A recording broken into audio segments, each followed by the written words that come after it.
we are live here with our bi-monthly or so 10v10 here in the Gorilla Gambit. I'm Beefy Manty, joined by the homie, C Fresh. How are we doing, brother? Love to be here with the only rotund sea cow we got. The Rotund Sea Cow here. We will be casting over some matches that I'm excited to see because we have two teams ready to duke it out. There's a little bit of beef going on between these players. We got Team Blitz versus Team Riot here. Envy taking all of the Blitz players that we saw on the draft that happened Thursday night. So he has coined his team. Team Blitz against the actual Blitz captain that is Riot. I believe you can see right there all the names of the different players we have. So there's definitely some heavy hitters that we're seeing in a lot of these online brackets these last couple weeks on both teams. I'm excited to see some of these matches coming up. Any names over there that you are really excited to see do work tonight? I am just, I'm a Faust player, so of course I want to see those guys do well. But I think the most interesting matchups to me are going to be Omega, or Omega, Slate, Lolo, and Elucid, because they're playing characters that generally don't get as much play. People might not have that much matchup experience, and we just don't get to see those characters do well all the time. So I'm pretty excited to see those guys perform. I think we're going to be getting into our first match very soon. We're just waiting for the ever fashionably late Riot FGC to make our first match of the night. Is going to be between team captains. So this is a 10v10. Of course, if you guys don't already know on how this is going to work, we're going to have two team captains duke it out in the first match, and then it's going to work Pokemon style. So these players go throw up any of their next guys in the rotation after. Winner stays, and you can only win a maximum of 3 matches before you get kicked off the cabinet. So gonna be a little bit of strategy coming into this. You can't just have one player sweep the entire lobby. So I'm gonna be sure both these teams are thinking about who they want to be their anchor, because when it gets down to the last player, you can just sweep to your heart's content. You can bring it back, but only on that last player here. So Yeah, there could be some interesting counter picks here. You'd have to presume they're thinking the anchors are going to be their first picks, so Zippy for Team Envy, Schmitty for Team Riot, but anything could happen. You might want to counter pick somebody earlier and blow your first pick on them, which would remove them as your anchor choice. And going into it, I think it's really funny. So it did kind of even itself out, but right before we got into the drafts, me and Valor, the ever gracious Valor, and Envy here were sitting in the Discord call before he went live, and Envy's like, I'm calling Riot out. I don't think he's going to pick a single Happy Chaos player at all. And then he proceeded to give Riot first pick, and Riot's like, I'm choosing Smitty. He's like, easiest choice of my life. Both teams representing 2 Happy Chaoses. Team Envy, interestingly, 2 Souls, which everyone would have you believe bottom 5 character unplayable, but I'm excited to see somebody better hit a heavy mob for me, please. I'm hoping. That's the true story right there, right? Because NVA Duo were the 2 captains of our last 10v10. Envy keeping the role, keeping that captain hat on top of his head, and then calling his now friend a duo, who's the person who beat him last time. So he said, if you can't beat him, just draft him on to your team and put in some work. So looks like we got both players now at the ready. We can see, just need them to go get the go ahead, and we'll be into our first match here. Flying in, we got Envy versus Riot. Let her rip, baby. Soul versus Axel. Yeah, you'd have to imagine the matchup is mostly going to be characterized by Soul just begging, pleading for a chance to get in. Yeah, we're going to be seeing a lot of Envy get through, just make his way in. I think Envy's definitely a very good player when it comes to that. Very patient style, going to take his chances in. And once he can get that one really strong whiff punish opportunity, he's going to make it hurt. Going up against Riot here, rocking the new Axel, new and improved. Has a lot more options this patch, so I hope we get to see some really cool bombos. And rocking Storyteller, which I appreciate. Okay, we saw him preemptively with the 2S there, but Envy not quite jumping quite yet. I'll say, Envy, you were talking about their patience earlier, and I'm definitely seeing it. Like, just that willingness to down back, let Axel whiff, and chill out. Oh, gets thrown for that. Banner over 1. Didn't go for back follow-up throw here. incident. Ooh, good air movement. What a way to make its way in. Here we go, the vacuum effect now. Ooh, and Axel worked all the way back into the corner. Yeah, we saw him almost go for that burst bait, but not holding back here. This should be it. And another one? Oh, just Dust loop. Fat soul bad guy damage, that'll do it. He's been using Bandit Revolver in the air in such an interesting way so far through the set. We see it there again, using it to confirm. I mean, it's a great way to rush at your opponent quickly. Like, sometimes Soul can struggle with preemptive anti-airs or preemptive air-to-airs and feel like he's a really difficult time. But Banner Revolver in the air has a way of getting around that. Yeah, very good call out there. On the backdash, able to punish him. Just needs one more hit here. Oh, but this is a big one. Witness the Axel changes. The gold burst. This man thought he was going to do something to wake up, but MV Ray with the punish, able to take that first game. Yeah, you can't help but applaud the aggression, especially this early in the set. People usually wait till pretty late in the set till the offensive gold burst, but yeah, you gotta get stuff like that in your opponent's head. I respect the copy pasta coming through on Envy's side. Envy out here 30-0ing people. Oh, 5K anti-air. Ooh, big chillin', big chillin'. Ooh, nice stop on the approach 2K 2D. Axel 2K, that was the first, people talk a lot about DLC 2Ks in this game. Axel had the original, and he's not even DLC. Out here looking for I have such a tough time against Axel. I truly do not enjoy playing against that character. Especially after some of these changes we saw recently. Again, right now, Envy. Patience again. I do feel like we saw Envy rush in once, and that's what caused, the current health differential. Alright, what's the round start? Ooh, bit of a bold 6H. Yeah, nice punish into the command throw here. Gotta make all this space. And we're seeing Ryan trying to whittle down Envy, now getting these anti-air 2S's. Rainwater I feel like in. This stage is such a buff to the command grab as well. Like, everything just looks like dirt. It's so hard to see. Oh, count hit. Far slash into Kara, H Volcanic Viper, RC. This could be the incident. Well, he ain't dead, but he ain't happy neither. Yeah, here we are. Even playing field pretty much now. Blue RC try to get some kind of reaction, though. With RC, should be able to make this kill. I mean, we were talking about impatience getting you killed against Axel, but it'll do just the same against Soul. Like, so much of Soul's game plan is just mid after mid, but the second you match and get counter hit, you explode. Alright, now Riot finally get the zone game plan going. The Whirlwind. Downright surgical pokes here. Envy just trying to dash block on in. Playing a lot of ground game, not willing to take it to the air and rush things. And there we see the 6S, the nerfed 6S, but we got Dust Loops baiting out a burst, but Riot not biting here. Probably nerf 6S again after that performance. Daisuke, he's watching tonight. He's like, yeah, that move still looks a little bit too good. Envy with burst on the table. Neither player with much to say in terms of meter. Riot just picking up one bar. Oh my god, the Dust Loops not enough though. Ooh, that one bar is going to get the wall break. Drop? Or am I done? Or do I not know Axel combos? Both could be true. Oh, both players on one hit here. Oh. Air-to-air Axel Bomber. Riot evening this up 1-1. People would lead you to believe Soul Bad Guy's the gorilla, but, Axel DP's real too. Hey, Axel Bomber's gotta be one of the most hype moves in this game. I respect it. It definitely, the psychological damage, like, they could nerf that move to oblivion, but it would still get into my head. I am changing the room settings really quick.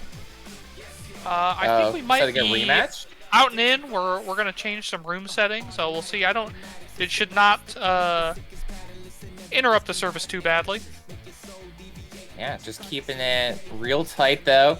Riot not going down without a fight, being even here against his opponent. So I definitely like a lot of ways he changed up his game plan. Not as much preemptive buttons. Wait for Envy to make the move, react accordingly, punish, and start getting these life leads. So yeah, and I think if he's going to play reactive, it's going to encourage Envy to play more forcing, more explosively, and then that's the type of thing that'll get you killed against Riot's Axel as well. I respect the color switch on Riot's side. Ooh, backdash slipping right through there. Oh, doesn't quite get the combo though. It's the corner. Riot has been pressing a lot on Wake Up here, and I wonder if they're, expecting a grab or something. I wonder what button they're going for. All right, there is no escape. Yeah, Riot not fighting on anything right now, just holding down back. RC finally getting the 2K counter. Riot just has to be taking a breath watching that red risk bar tick all the way down. Yeah, but he weathered the storm, even it up very well. Seen the 2S come out. Oh, what an air throw! Ooh, interesting. I wonder if they didn't quite get the RC they wanted.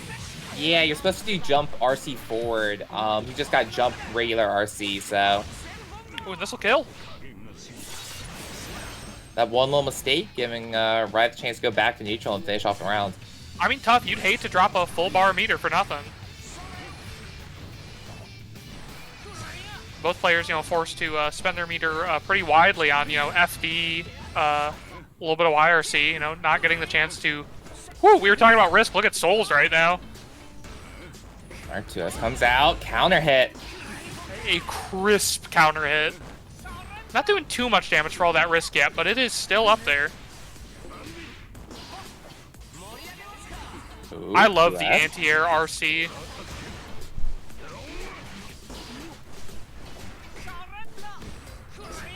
Envy not even getting a moment to breathe here.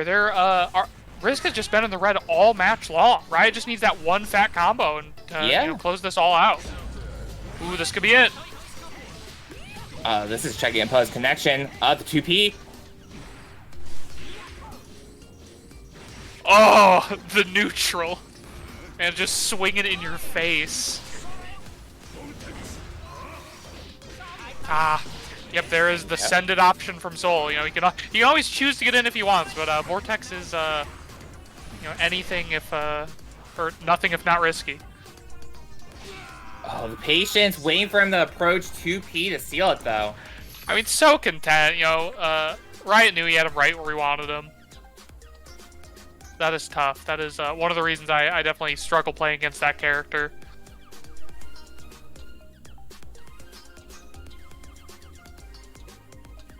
Alright, yeah, Riot now taking the lead here in the set. This is all going to be first to 3 matches throughout the night, so... Yep, no lives, no nothing. Every matchup is just its own set. But you only get 3 kills. That's the thing, captains being the first match going against each other. This is a big call out, right? So look at that chip. Changes. Okay. Oh. Good thing that's hard to punish. Interesting TK Volcanic there. I wonder what he was hoping to catch. Oh. Just super straight through it. Bandit Revolver 1 who. the online Axel classic. Oh, nice 2H to stop the Vortex. And now Envy really cannot be affording those types of vortexes. That impatience is especially with that health. Oh, please for me. Sweet. Yeah, no shot. RC. That's one way to use 100 meter. Oh, I the love combo? That. That was in range for close slash pickup. Very good. Envy's with burst on the table still. Looking pretty good. Headed into the next round.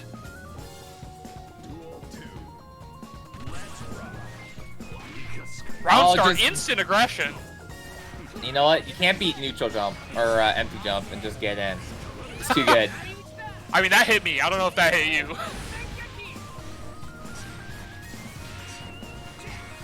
Again, though, Riot now having this distance, forcing Envy just to dash in. RC, so he won't be punished there. Oh, and no punish on the throw attempt.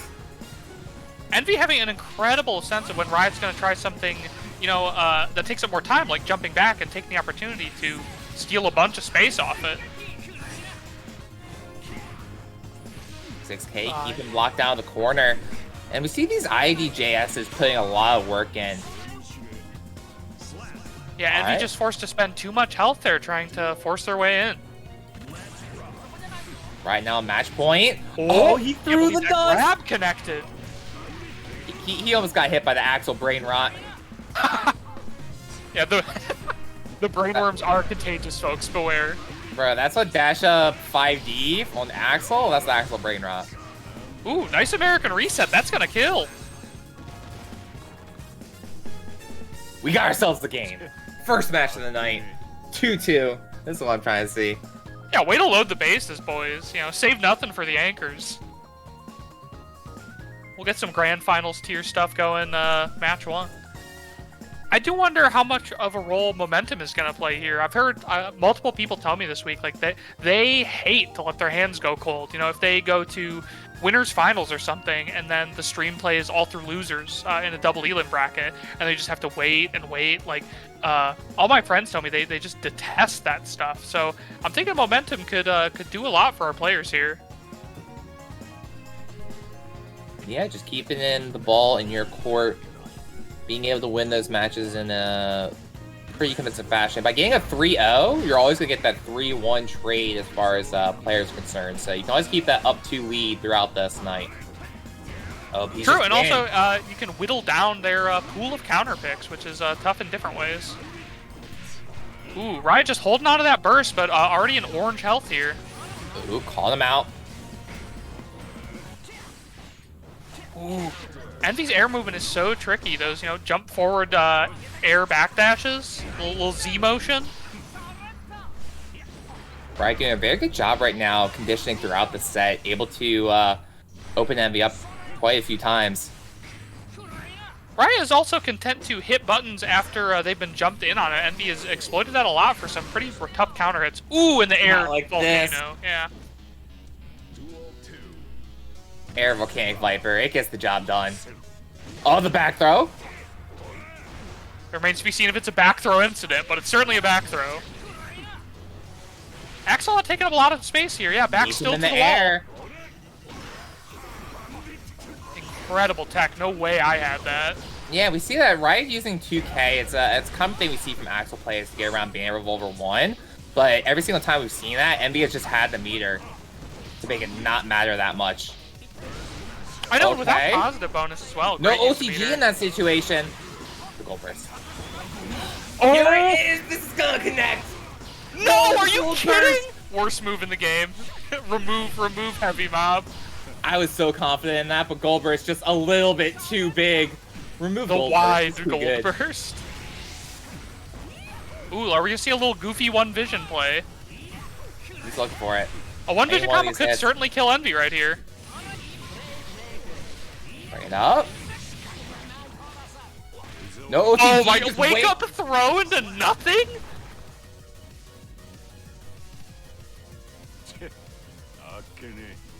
Not like this. Incredible first match here. Captain killing Captain. We got a Soul player. Soul, the top 5 character, going up here.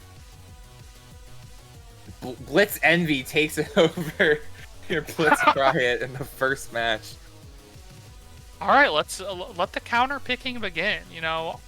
Is Team Blitz Riot going to attempt to counter pick Envy? Maybe waste one of their higher tier pick, or not waste, but risk one of their higher tier picks, or are they going to go from the bottom up, from their 10th pick down to their first? Yeah, just taking a look at what characters that Riot has left. Going into it, Riot has like all of the zoning type characters, or at least mostly. We got 2 Happy Chaoses, we got some Phallus representation, we got Testament in there with a Lucid, and all these characters I think are really strong going up against Soul Bad Guy. Also, Vinny, you gotta switch out. Riot was taken out. Envy's gotta be moved on. And it looks like we're gonna see that Testy Mint. Yeah, I believe that's a Lucid, right? Because they only have 1 Testament player, so... Or it could be somebody doing something insane. But I mean, Envy's already shown his ability to be patient in the face of some pretty tough zoning, and I'm not sure Testament's going to have an easier job of it than Axel. Right back to Storyteller, God bless. I mean, look at that. Envy just down backing in the mid-range, no fear. Footsies, good lord. I haven't seen so much shimmying in my life. Okay, nice jump over the crow. Doesn't get stained and just dashes straight through. I mean, you see Elucid went for that low arbiter there, trying to, condition Envy to sit still so that the crow is far easier to apply. Ooh, call out, back throw, air throw in the corner. Yeah, put him back there, Stain, and this is where this pressure gets really scary. Straight into super. Elucid hardly applied Stain that many times, but when they did, really converting off of it, really getting the work done. Envy very fond of that round start 6H. But I'm not sure Testament is often one to just, stand there and hit a button round start, so I'm not so sure about that. Yep, forced to spend the burst there. Oh, and the Vortex too. Envy taking a lot of risks this second round. It's tough. You gotta represent it sometimes, especially to get past what feels like a, bulletproof wall, but it will get you hurt. Miraculous defense here, trying to double jump Crow. Let's see it, wall to wall.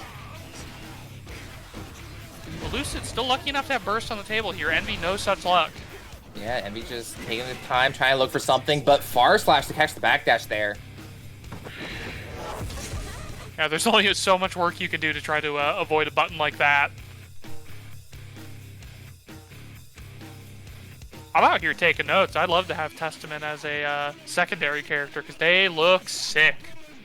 Yeah, I'd say Lucid is probably one of the strongest Testaments we see consistently competing in these online tournaments. Definitely has a lot of great performances out there, so something you'll want to keep an eye out.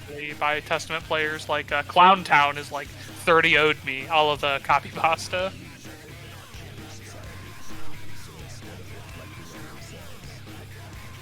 I believe. I think Cheat Shoes, you got the right idea. Someone's got to be supporting the Envy team. Oh, blocks it. Yeah, and when you're that close, you got to have that punish ready, so. Alright, Stain State applied. Envy content to just, chill out in the mid-range. Yeah, but Arbiter able to open him up there with the low option. And when you get hit by Arbiter with Stain State, it takes a surprising amount of damage. Oh, the chip you mean, or do you mean the hit? Or just health. Like when you got that second hit come through, it just takes out a small little chunk for getting opened up by the neutral 50-50. That is Arbiter sign. I feel like everybody concentrates on like how Stain State, makes you plus or lets you get combos, but the damage is nothing to laugh at. Oh, almost making it through, but the 2K hit him Stain State and never see the combo. Both players with burst and meter on the board. Yeah, very smart. Just be keeping it into the next round. Didn't really have the chance to play that game. Only had one Far Slash that we saw. Oh, Beta Revolver won to start off the round. It's good, and if Testament was going to start with something low, it'll just, whoop, hop right over it. Oh, Vortex. Bold! We see the Vortex working out for the first time in the entire crew battle, I think. Yeah, I think you're right about that one. Now we're going to get this pressure. Yeah, so we're going to see maybe Testament has two really good tools to deal with Beta Revolver, one being 6P, the other one being 2K. 2K low profiles it, 6P just beats it outright, so... Honestly, I'm sure everyone here has heard everyone complain about Testament 6P. That was a bold Volcanic right there. I did not think that would connect at that range even without getting hit. But this should be it. Lucid now. Uh-oh, not enough to kill. Leaving Envy with a sliver of life. Oh, the classic round ender. It is not single well, yes, it is single elimination. It's first to 3, but once you lose once, you're out for the crew battle. So, if that's what you mean. Yeah, for those of you just tuning in, the format is a 10v10. They started with the coaches, one coach down now. You're allowed to get 3 kills before you're out, and all the sets are first to 3s. And the 3 kills is with the exception of the last player, the anchor, who can go as long as they can go.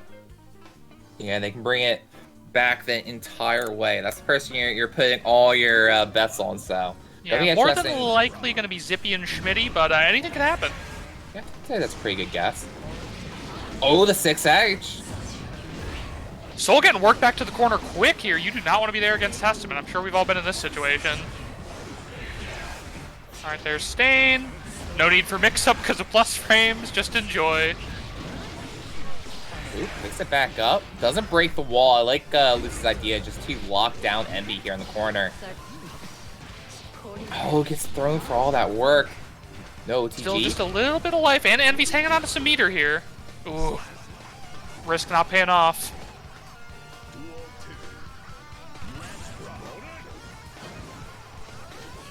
Envy knowing exactly where to stand here. Oh, love the JD. Yeah, love that bounce off the fireball as well. Oh! What a clash cancel. Yeah, what Envy breaking through the or 6P a mash, there. one of those.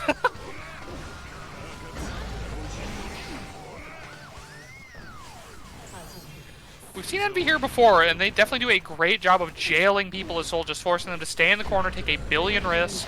Oh, there's the 6P. Any single time we're going to see Envy take the air. Lucid's been ready for it. The 2P, and they're seeing it. Something that makes Stain so scary. When you have it applied on you, any one little hit can make a super easy confirm, at least in the big damage, so. And more than that, I mean, it'll frame trap you, it makes Testament plus. It is definitely tough to do. I think it says a lot about a player how they act in Stain State, whether they rush in, whether they rush way away. I mean, we've seen Envy here holding his ground a lot just outside of far slash range. Oh, ooh, nice air tech there. Right, just guard back throw, finish it off. Lucid here gonna be, was that 3-0 or is that 2-0? I can't even count Production anymore. hooked me up. I am blinded by, I think that's 3-0. That was 3-0. Okay, Lucid gonna be taking the next captain out. Now we're gonna be looking for it. Who does Envy call on? I kind of be excited. I think these sets are always really fun to watch. If we get to see MJ versus a Lucid. You gotta pick a Happy Chaos. Like, Testament is so miserable in that matchup. You can't throw a single fireball. Yeah, it's definitely a rough one. I think the Lucid definitely has a lot of matchup experience against Happy Chaos, but the inability to get that zoning game plan going when your opponent just has a tracking version of what you have, says, I don't have a fireball, it doesn't need to travel anywhere, it's just gonna break past, it's called a gun, and just yeah, I mean, you basically have to play Testament with just buttons. You can certainly, throw fireballs for meaties, right, and in certain situations to apply Crow, but you don't get to occupy the mid-range the way, you'd be comfortable as a Testament player. And also, I mean, what I say at the beginning, players to watch. Elucid, Lolo, Omega, and Slate, right? The playing characters that you don't get to see that often. That might shake people up and test their matchup experience. I can only imagine the round table happening right now in the Discord about how to break Elucid down before they manage to score 3 kills. Yeah, they gotta figure it out, bro. Gotta watch out for SPO too. I'm excited to see some Giovanni.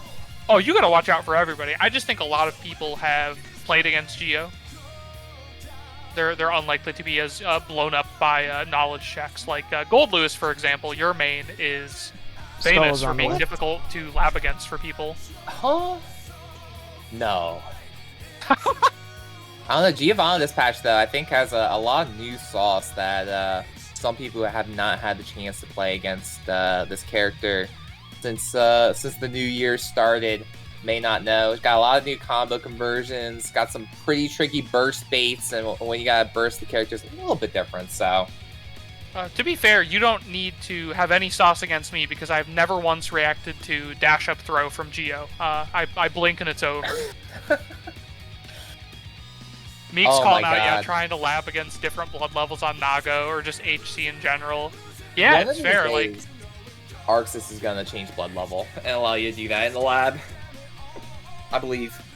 Or even like, I know a lot of people complain about Milia. Like, Milia players will be like, oh, everything she does is fake. Like, it's not real. You just do this. But people don't want to learn those setups to figure that out themselves. And so, they remain blissfully unaware of what's real and what's fake. I respect it. Labbing is simply for nerds. You're like, I want to be on the floor of the arena. I'm a gladiator. I am not here to read books. It's a fighting game. I'm saying they were right when they said fighting games were better before frame data existed. All right? I think that's the truth. I think we can all agree on that. Meeks is out here having nothing but good takes, just one after another, saying that Millia players will gaslight me. They'll be like, yeah, that was fake. I'm like, it was fake that time. Every other time I would have died if I pressed on it. Oh, the biggest gaslighting is that Millia's a bad character. They'd be going crazy with that opinion. Unplayable. Whereas Soul players will simply play him until he's nerfed into oblivion. Hey, I respect the Soul players. They doom about that character, but then they get up. You know, they wake up, put on their cap, step outside, and load up and play some Soul bad guys. So, oh, we got Soul Duggers though coming in. Let's go. All right, here's where I'm comfortable. Interesting. 2 mid-range characters. I think something that might surprise you is, or maybe it wouldn't, is that Faust wants to play this matchup at the longest range. At least I think, because you know, he can afford to sit back and toss items, whereas, you know, nothing Testament has will reach. Like Arbiter's range lasts right almost up till full screen. It will not. It won't quite get there. So if Faust just keeps backing up, ceding space, he can wait till he gets something saucy out, like Meteors or Mini Faust, and then take his opportunity to switch gears and, you know, go in past the Testament wall. I respect it. We're letting the intros rock here. Interestingly enough, so this is the first time in our history of running our 10v10 that we do every once in a while. Be sure to join the Discord if you'd like to get involved. That we have the crossplay enabled. So we're going to be seeing some of these console players that are pairing up the scene on their own platform make their way in. Skullduggers definitely being one of them. Yeah, Skull taking some real risks here. I mean, 6P is not safe, and then followed up with a mix and, you know, pray you'll catch him, also not safe, and does get successfully punished by Elusive. All right, takes the time to throw out the item. With the weight, able to make that ID work out. Oh, good. Good check there on the Scarecrow. You can't get away with that. Oh, and the super jump does not manage to connect with the Afro. There we go. Yeah, the Faustian urge to ignite. Seems so big in this matchup because it makes 6P a lot worse. And that's one of Elusive's strongest tools here, Rock and Testament, so. We see there that if Elusive does ground Grave Reaper, it is actually possible for Faust to react and get the fat J2K on it. It is not easy, but doable. Gonna get these items out. Elusive making great use of Tun. Skull stuck in his own Tun here while Elusive is free to jump in on him. Yeah, gonna get this wall break here. Positive bonus on deck. And Faust, of course, is very hungry for meter and just has none to work with right now. Ooh, there we see, you know, trying to J2K over that, but a little bit too low. No meter. Yeah, that's the punish here. Straight in the super. Doesn't want to give him a chance to burst. Yeah, Skull was out here playing very up-tempo, and it really worked out for him in the first round there, but when Elusive was able to control the pace of the match and, you know, keep him locked down and just call him out like that, we see things going very much in their favor. Uh-oh, 2 bomb pulls. Someone showed me like the combo where it's like 5 bombs and it bounces the person with each of them, and it's insane. I'm like, yeah, that's just like every Faust match. Like, that's a very normal round. Ooh, yeah, Arbiter Sign definitely very punishable. You cannot keep that man still. A bit bold. Oh, he had the meter to cancel that, but just chose not to. Yeah, maybe thought Elusive would show him some respect, but very good. No, never show Faust respect on Mix. Murder them for that. Ooh, tough. A little bit of an odd combo there off of the shot. Still, a win's a win.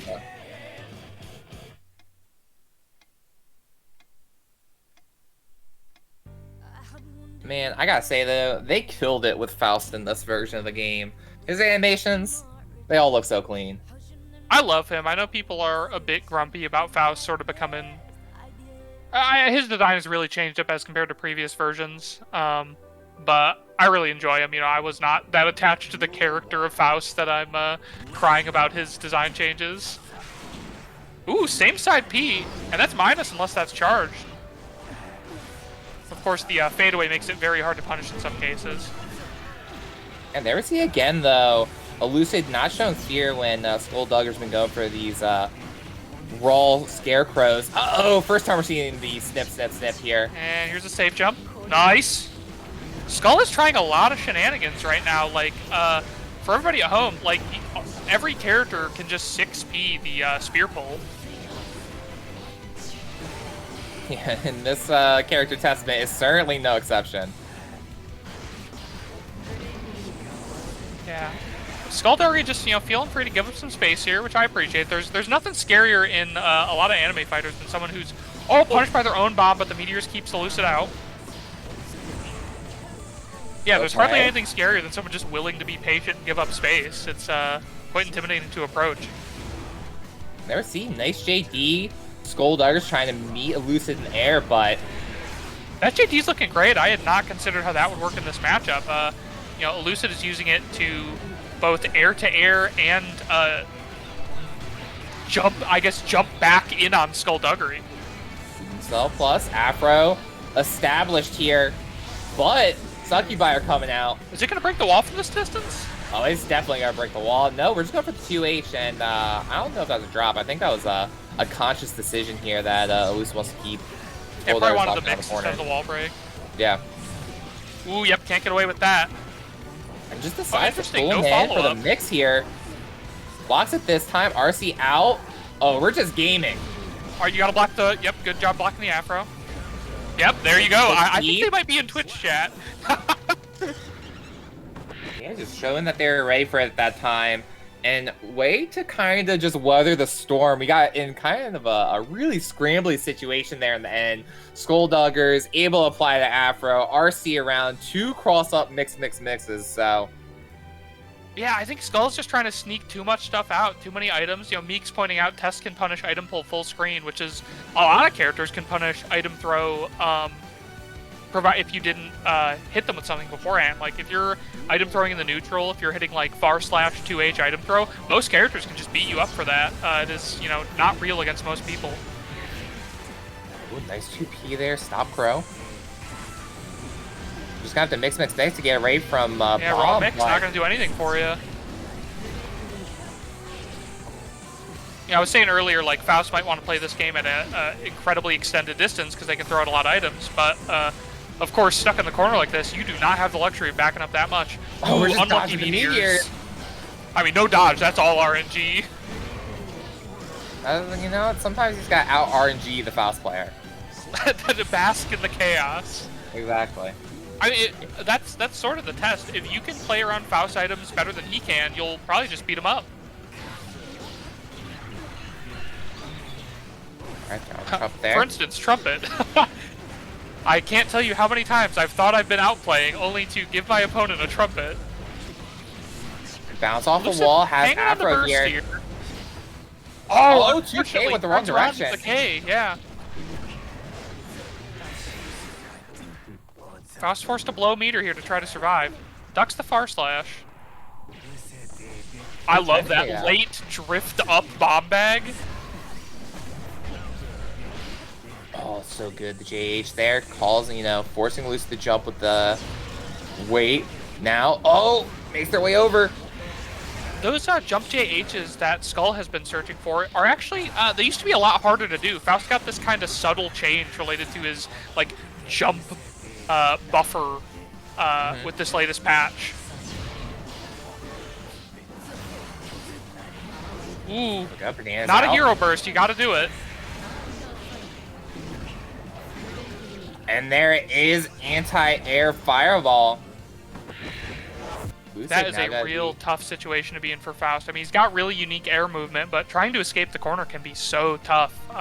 Often you might want to go for an item toss that lets you Scarecrow out, but having the patience and the time to do that is no easy task.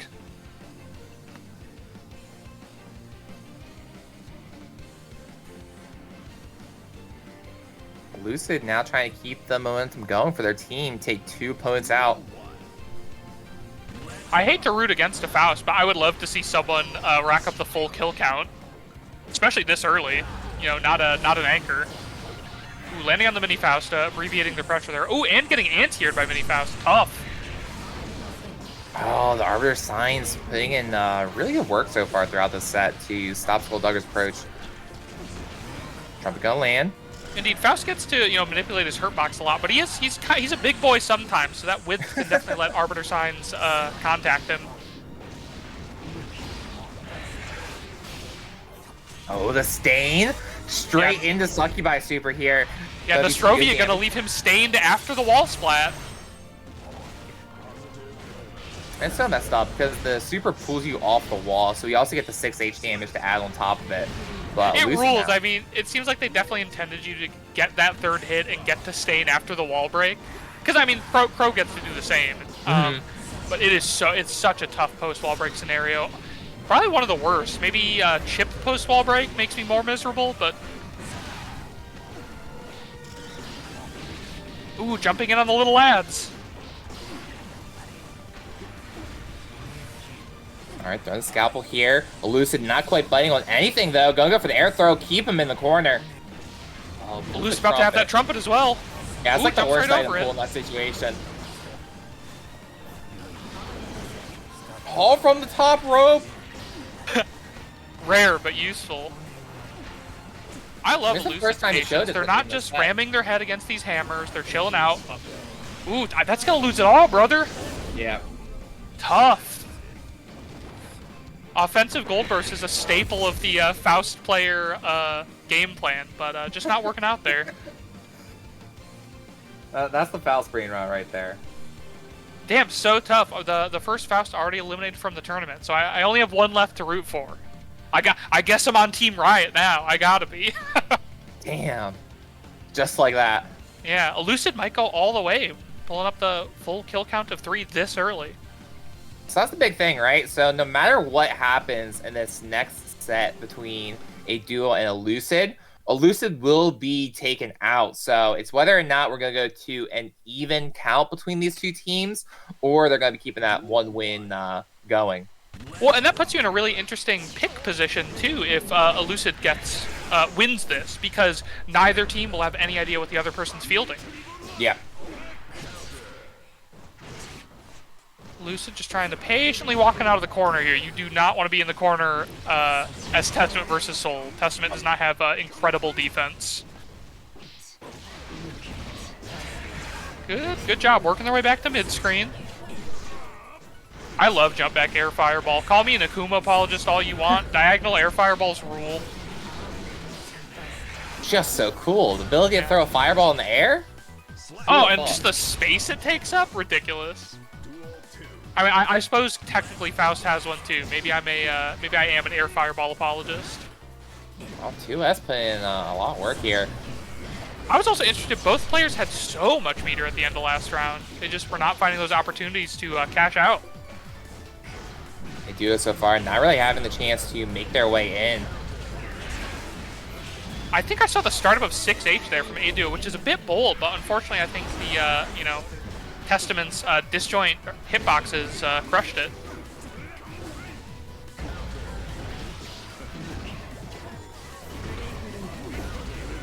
Makes their way in here, but unable. We see him trying to go for that side switch there.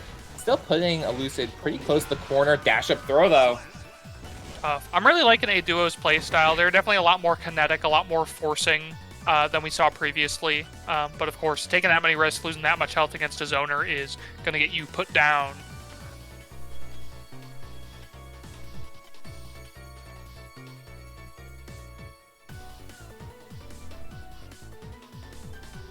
Oh, I forgot to check the song. What do we rock? And rough storyteller, I think. Yeah, the true question. Nightwalker from Under Night. Let's go. Under Night music, kind of a bop. Oh, I meant the in-game music. Fair enough. The playlist is good too. Yeah. What was going on? What's up at French Bread? Like, how are their composers just like that? Just built different. Ooh, Nostrovia gonna hit the stain. They're gonna get a mix-up. I don't think it's gonna wall break. Oh no, goes for it. Soul over here probably on one touch. Patient through the stain state. Even just blocking, but Elucid just had such an onslaught. A perfect, my word.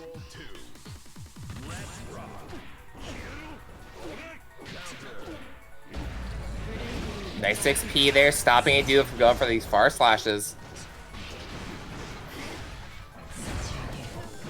Oh, that's unfortunate. They do it refusing to be kept in place here, but losing so much health just trying to walk in on Testament. Yeah, Lucid's just doing a really good job controlling this horizontal space, so... Oh, doesn't get the wall slide. If they did, they probably could have killed. Yeah. Yeah, the slow walk down to the corner just costing A Duo all of their health, and then the meter they could get together they used to get on in. Oh, I like it. Dash back space. They knew the OTG was going to kill. They did not want to get bursted. I like that a lot. Like, they, the option select. They're like, I'll kill either way, I don't care. Just wait till you can't use it anymore. Then go for the 6H. Do it. Lose now on the verge of taking out 3 of Team Envy, so... It is hard to blame A Duo for not bursting there. I think, they lost most of their health in drips and drabs, right? Like, you take a fireball, you take one Arbiter or something like that, and all of a sudden you're at 10%. I gotta wonder what Elucid's budget was on the sheet. Of course, we'll never know, Valor being decent, not wanting to, assign value to these players and have people in their feelings. But certainly, I would have to guess that they're paying off for this team. Yeah, it was probably 27. You think the full? Yeah, if I had to take a guess. if you ran the numbers. Good counter hit there, shimmy. Okay, here, A Duo, finally for the first time in the set, really getting to play their game plan. Yeah, Soul bad guy damage and Elucid down a burst. Ooh, interesting. I don't think they expect to get caught by the fireball that meaty. Ooh, this is going to kill. They have the meter. Yeah. Didn't even need it. Yeah, I thought that was so Grandpa's interesting. still got kicks. How many projectile hits does Fireball have? Because it clashed with Soul Fireball and then just kept on going. I'm going to say 2, but that's... I made that up. And if you guys catch me making up any frame data tonight, no you didn't. I respect it. Tough, yeah. Those Arbiters in neutral, they're not safe, they're not good, but you only have to represent them a couple times to really get in your opponent's head. There you go. Yup, 5K. Keep it going, and still... Oh! Interesting setup. Didn't quite work out there. I wonder what that was supposed to be. Yeah, I think they're trying to think of a way to, break the wall without using Stam. It's like, I'll just let him come off and see what happens. And there's the Souls Classic round under the Wild Throw. A Duo showing signs of life here. Yeah, way to represent. This is the captain of our previously winning 10v10 team, so... Yeah, I'll say some cracks showing in Elucid's armor. They seem to be, reacting a lot to shimmy and getting counter hit off of trying to tech grabs. Which, who can blame you against Soul, but it is not working out too well for them in that last match. Oh, Meaty Fafner, love to see it.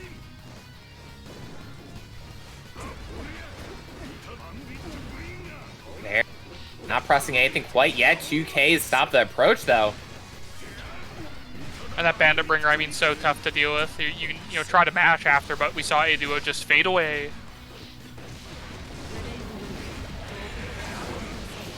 Ah, trying to press after Stain State, getting blown up by Arbiter. Oh! This time. I love that air-to-air call-out, yeah. Testament can, of course, 6P Bringer, but the timing is probably a bit trickier than that, whereas the big old fat jump slash will do just fine. RC to get the conversion straight into super. Kill. Should. Oh no, that was an interesting state. Like, Stain State popped on Soul, but he was on the ground? Yeah, it's because of OTG, it doesn't pop back up. Ah.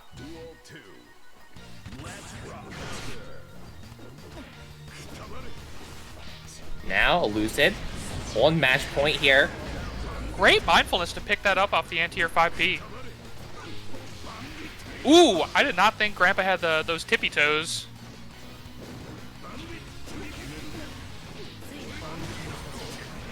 Love that, the empty RC low. Oh! Catches nothing but air and then goes for the tap dust.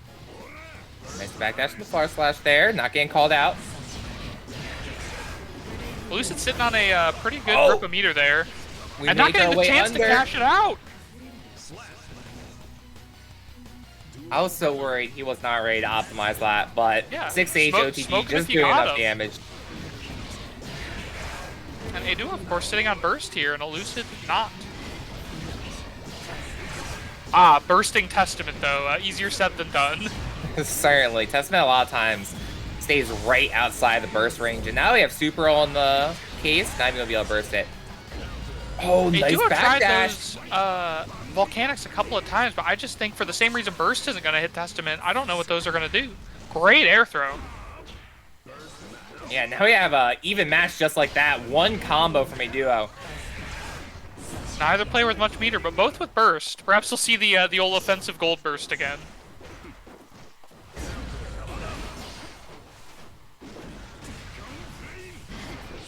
We get out. Not gonna Now, kill, but teleport ooh. in, catches it. Not enough to kill though. Oh, big risk and big payoff. He's got the meter.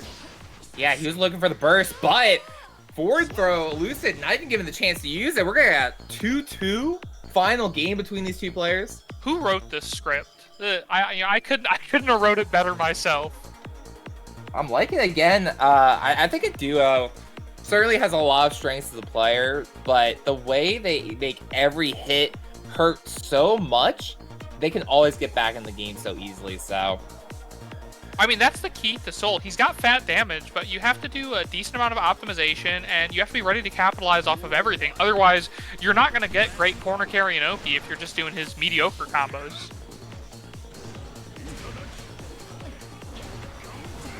Neutral from a Soul player? Say it ain't so. Turn it off. it's what makes him scary. You hate to see it, yeah. I wanted nothing but ground vipers or vortexes. I never see a Bandit Bringer make his way over all the Lucid zoning. Now push back to full screen, the dash block game begins. Elucid doing a great job fighting out of the corner there. Oh, and that big risk is going to get you killed. Big chomp. Yeah, I think of all characters, Testament has to be one of the scariest ones to try to vortex against. They just have, so many moves that can cover that space. And this is what I'm saying, right there, far slash counter hit, ready with it. Lucid's gonna have to burst here. Now locked in the corner. Since Duo's got the meter, one tap could send Elucid right through the wall. Yeah. Oh! Yeah, he saw the 2S coming out, so. Yeah, that's one way to use that, just not what I expected. Okay, Duo forced to burst here.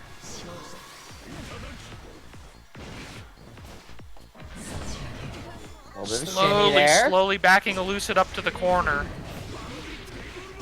Success put in the work. Nice IDFD, but gets back in with Bandit Revolver. Great pickup. Around. Neither player sitting on burst. Elucid's gonna get it back first, but Soul's explosive damage can make it so they don't get the chance. Ooh. Narrowly escaping the corner there, and forced all the way back into the next one. Oh, and there's the meter. Backdash there, looking for the burst, but oh there it my! Is.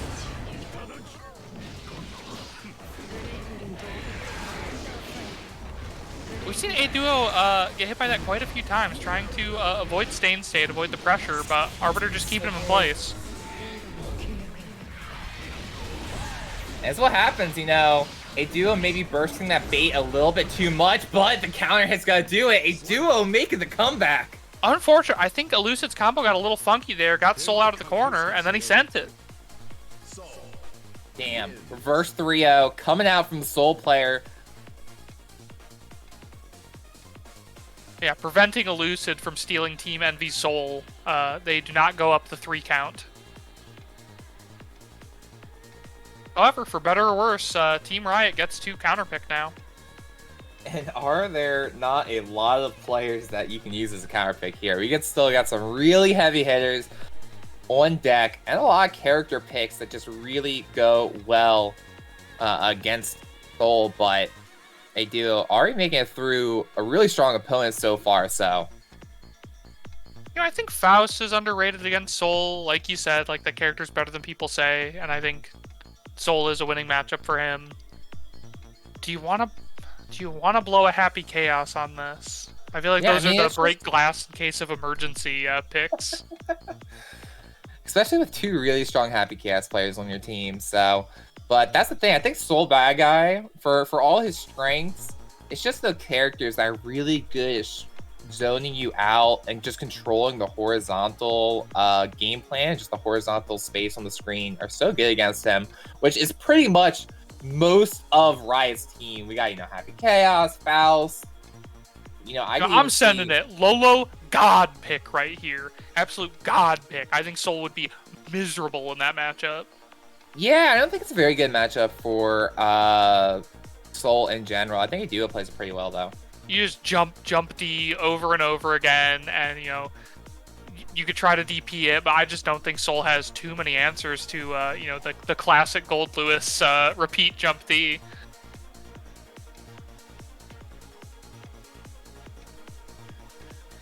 Yeah, you gotta wonder what the voice chat is looking like right now. I wish we had the dugout cams.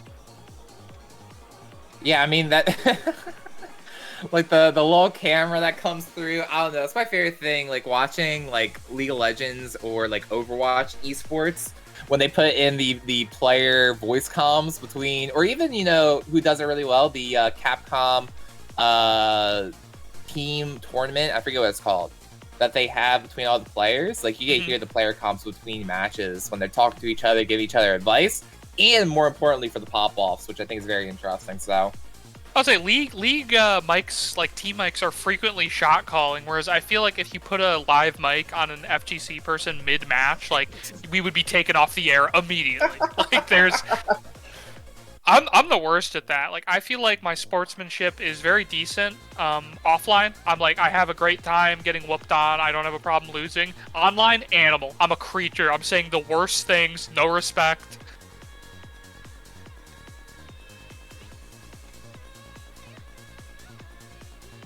Team Blitz. I like the idea of changing the letter. It makes it something completely different. Yeah. Damn, no pop players. We gotta get more pop players out here in the Gorilla Gambit Discord. And if you too would like yourself or a friend to join the Gorilla Gambit Discord, the Noob Heads is the place to be. That's where we're gonna be announcing all these different events. Go ahead, do !Discord. That's the way to do it. You'll be able to click a little link, join it. We got constant things popping off every night, pretty much. Every tournament, all the players joining BC, both helping each other out, cheering each other on during tournaments, and overall just finding games. And then what's been going crazy in the Discord lately? They've been playing this game. It's called like Duck Duck Goose or something, or Goose Goose Duck. Goose Goose Duck, yeah. Is that what it is? Yeah, I think so. I've just been in here this week. I've been added for this commentary, and I've just been lurking. And it is a wonderful, active Discord. It's been great. Oh, let's go. Alright, we're gonna be seeing Super Saiyan AK. This is tough. Like I think Soul's on the back foot pretty early. Faust does have some pretty reactable stuff that Soul can, of course, make him explode for. But the new pushback changes Faust has make dash blocking just a really tough strategy, even though it's still good.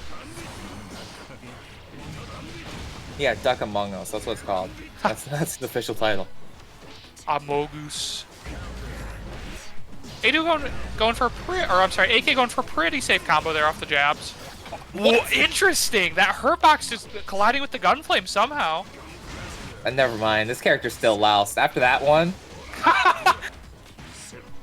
No, wait till you see 6P with in the corner. Break a Spell. I love this song so much. Yeah, much like Testament, right? If Soul gets you in the corner, Faust's defense is not very good. Even, people hate his PRC super stuff, but that's pretty bad. Like, Faust super is generally pretty slow, reactable, and horizontal.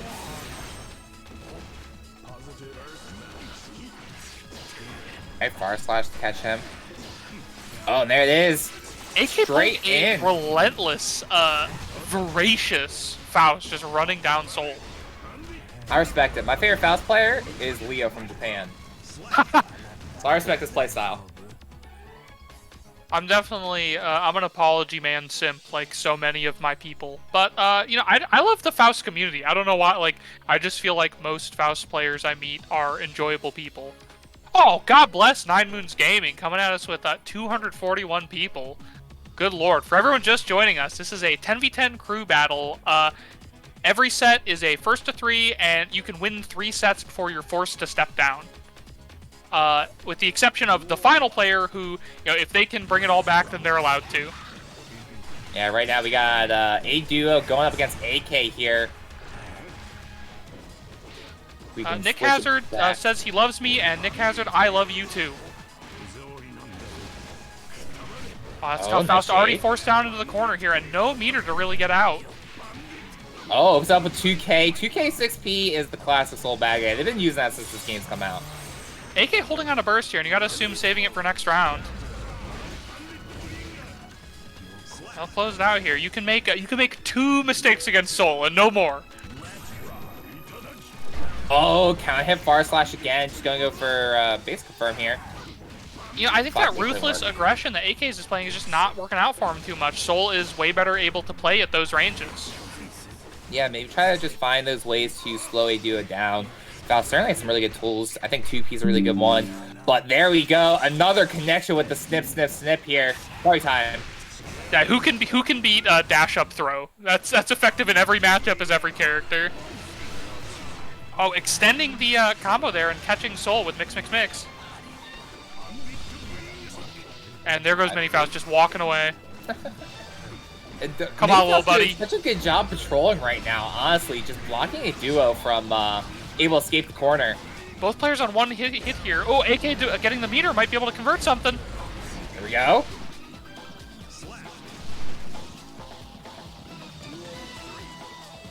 Looking pretty nice. Hold it down for the Faust mains, brother. There's 2H.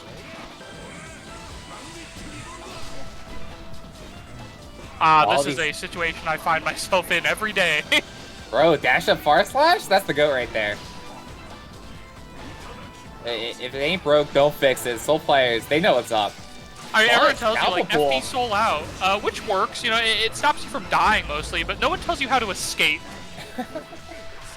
Okay. A2 really representing backdash here, which has worked when AK wants to chase, but not so much against those wake-up close slashes. Hey, Trumpet finally put in work in for a Faust player. It was never before seen footage. Yeah, you saw it here first, folks. You came in cut the video. Cut the video. I can't downplay that if we show that. Yeah, good stuff to AK, making those items count here. And I mean, shout out to A-Duo, honestly, for their awareness of the items as well. Like, that's as much part of the matchup as the Faust player doing it. Yeah, it definitely is. I mean, that's like baseline trying to play against some of these stronger Faust players out right now. You just have to have a good, solid game plan against these items that come out. It's basically kind of a different game plan for each one. And, you know, the Faust player is always going to be the one better at reacting to it because they're constantly have that practice, so... It's tough, no lie. I mean, especially, like, just being able to spot them, if you were looking at anything else on the screen, like, a hammer can really sneak out on you, and you know, dash into it, and then you get blown up. Okay, and there we got Afro and a hammer. Uh-oh, meteors are out, just catching a duo jumping. Oh, I thought we were going to see some disgusting Afro blow-up combo there, but, oh, they might still get to blow it. Honestly, it doesn't even matter. Oh, didn't get to Afro just coming out. I think if they optimized that and hit Jump Dust, they might have been able to go for something and finish Soul. But now that, you know, guess for game. Uh-oh, far slash whip on 5. Doesn't matter. Doesn't matter. Old move Get in there my from stomach. A-Duo. Yeah. I think they really could have just held AK down with normal Soul pressure, not had to risk it like that. But of course, you know, I have the benefit of hindsight.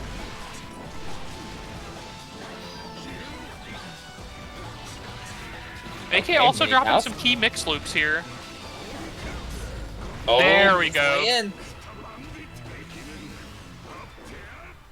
Something else Soul can do is if AK is trying to sneak out some items, dash up 6H will just blow up a lot of situations where a Faust might want to do that.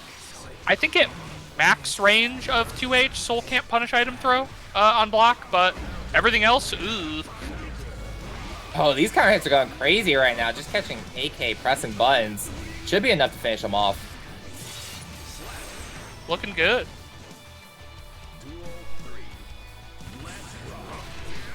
Ah, they both know the round start. Hey, Duo stepping up in front of the bomb. Good looking out. Yeah, it's okay. Cool guys don't look at explosions. That's it. Yeah, that's Mr. Bad Guy you're talking to. Oh, goes for the backdrift. Oh, bombos. That's interesting. I wonder what advantage the backdrift has to the updrift in that situation. Oh, just catch That them is off so guard. probably expecting the command grab, honestly. That's what every other Faust does, but AK throwing out the low. Fafnir coming out.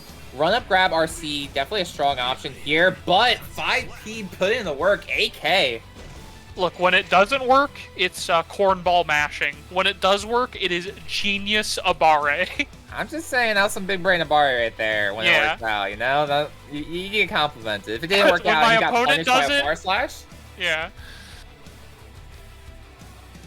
But so for those of you just tuning in, you missed a set where a duo made the reverse 3-0 comeback against Elucid's Testament. So a duo is certainly not a player that is a stranger to making these comebacks here.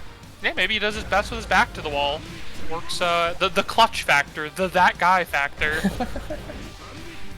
Ooh, AK probably going for a 6P there, but getting blown up. Already down half their health without, huge combos yet. Speaking of huge combos. There it is. You do the fake fireball feint into Fafnir. I'm a Save the moron. plan. I mash on every gunflame feint and get murdered. We see a common story. AK just starting on the back foot and getting worked into the corner pretty early. Oh, nice 5K there. I like that burst. You can't quite call it a hero burst, but it's good enough that A-Duo couldn't expect it.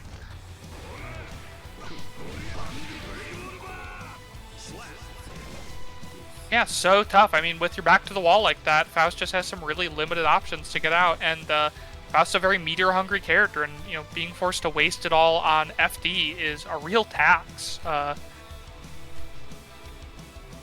It's definitely a tough place.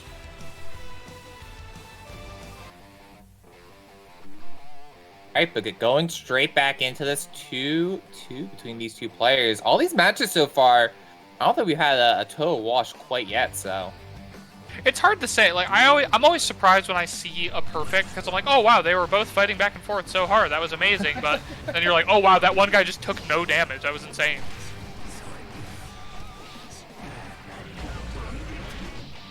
Yeah, see, AK just trying to sneak these items out, and it's just not going to work for you. You can pray on getting a meteor every once in a while, but every other time Soul's going to whoop you. Oh, goes to my DP God. through the minions. I love that. That's a thinking man's DP. Not quite short enough there. Yeah, I think if AK wants to recover, they have to chill out and just play the neutral a little bit. Force a duo to be the one to take the risks and, make him take half his health just trying to get in on you. Goes for extension there. Once again, every time a Faust player does that, it is fake. In fact, the only time they can get that for free is on counter hits. You can 6P every other use of Spirit Toss. Or just IAD over it. Lots of stuff. AK running away with it. Oh, no whiff punish on the 6H there. 6H, yeah. A-Duo hanging on a sliver, but he can make the comeback.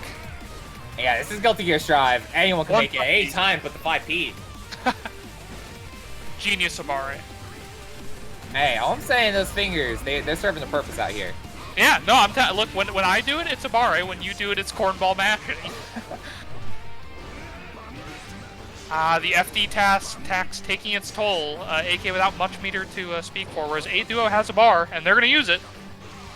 Here we go. Straight into Heavy Volcanic Viper. We did get the clean hit there, so we're going to see the hard knockdown. Another DP. And blocks the Gold Burst. A-Duo taking out It's his hard to second fault opponent here. A-Duo. They were trying to cash out the resources, but, yeah, A-Duo just steals it from him. Looking good. Those of you just joining in this last match, and have not had the chance to read over the rules, they are in the pinned message in the Twitch chat just for your eyes to behold. But when one of these players wins 3 matches in a row, they're instantly booted out, and they're going to be taken out, unable to play any more games unless they are the anchor position. So we're going to be seeing a duo's last game, whether he wins or loses this next one. I would love to see someone put up 3. We haven't seen it yet. Elucid was the closest. You know, they went through 2 players and went down to a duo. 2 players, up 2 rounds. Let's make it a duo. He's got the clutch factor. That is true. I mean, we see him turn things around, make the necessary adjustments. I definitely, it's intriguing. Like, you know, I would definitely call Envy the more patient soul we've seen tonight, but a duo's forcing behavior has, I don't know, it causes people to act erratic and to scramble a bit, and then he gets those counter hits that soul players so crave. Mm-hmm.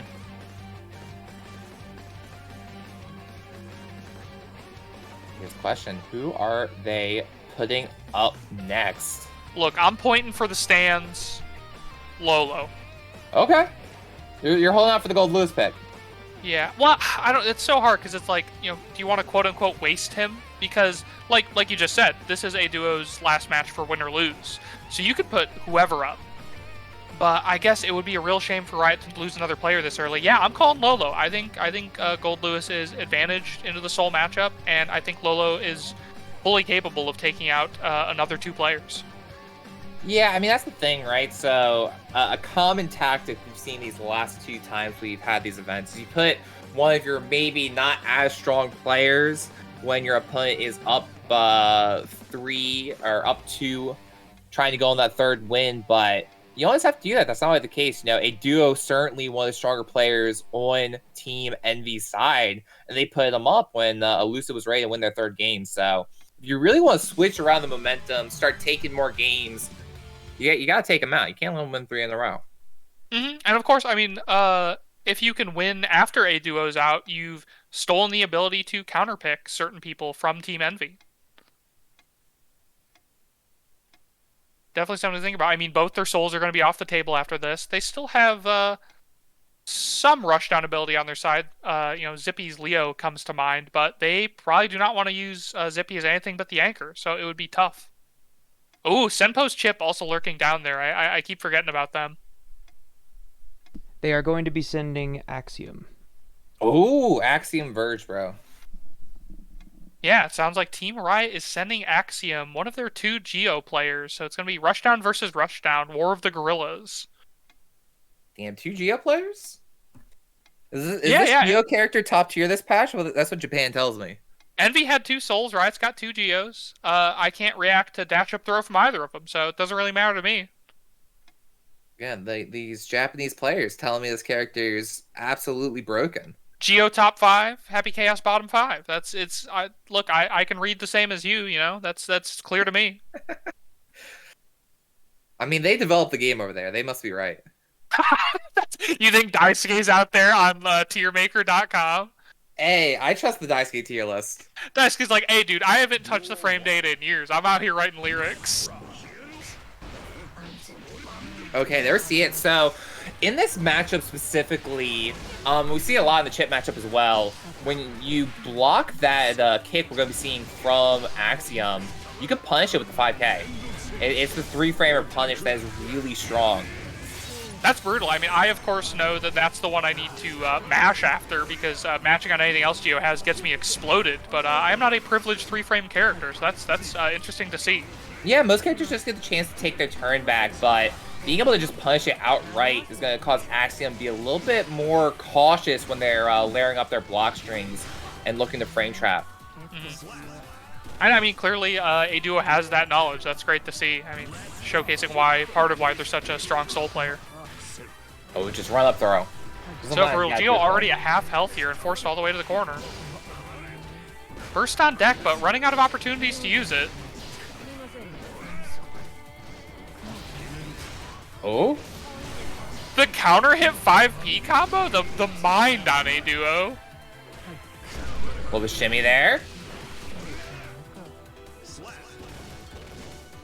I wish I had that brain on my best day. Aduo getting some very interesting conversions across all these sets. Yeah, Meeks, that 5P? Yeah, wild. Like, how, just the mindfulness. Yeah, we throw up the teams between every matches, but go and check out twitter.com Valor_5 to see the live list if you want to see it during the match. So yeah. that's where the players is. We got TMB versus Tame Riot. I've been invited to the Discord because I'm commentating, and everyone here is so lively, so kind. It's been great. So, you know, they would love to have you around for casuals or for the next crew battle. I like that burst. You know, Axiom forced to hold on to it a bit too long last match. Aduo getting away with murder here with all these run-up throws. I mean, you don't want to match against Soul. You'll get counter-hit and exploded, but...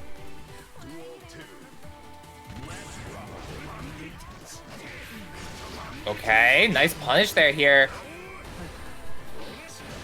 Yeah, Geo's button's looking a little stubby, honestly. Like, this might be one of those matchups where Soul's neutral is genuinely privileged. One of the rare remaining few. Yeah, oh my word, yeah, over and over. Match between these two characters. Just a real cerebral, mathematical... I love Shades of Exerd, the PRC in behind the gunflame. The gold burst. Nice 16, oh my god. And that was an option Axiom really had not represented up till now, but Aduo's still ready with the counterplay to drill. Yeah, Spire Arrow, you know, you just gotta be ready with the 6P. I think I think it's like 27 frame startup or something. I was talking today, like, there's faster moves I can react to, but certain characters just beat me up. Like, anything Chip does, people are like, oh, it's like 27 frames. I'm like, unreactable. I have not once in my life. Like, but like, Bridget's command grab is 20, I think, and I never get hit by that, so I don't know. I guess the bear is easier to see. Okay, there we go. Axiom here trying to get their game plan going. Haven't had really the chance to play much yet, so. I gotta say, I'm becoming more of an Aduo fan as the night goes on. They continue to, they just have that guy factor. They snatch victory from the jaws of defeat, and they have some really clean play in very difficult, sweaty instances. Oh yeah, I'm a big Aduo fan. Be sure to see out the content they're making. They make some class-ass Twitter little things, as well as being a really strong player, so. You'll love to see it, yeah. Shout out the community. Okay, Gunflame picks it up with 5K there. You know, after that, probably nerf Gunflame and nerf 6S again. That looked just too good. Yeah, I think this character's just too strong. I believe Paul Mochi, we're removing Soul from the game. I mean, Soul does have the most representatives going to Arc Revo so far, so.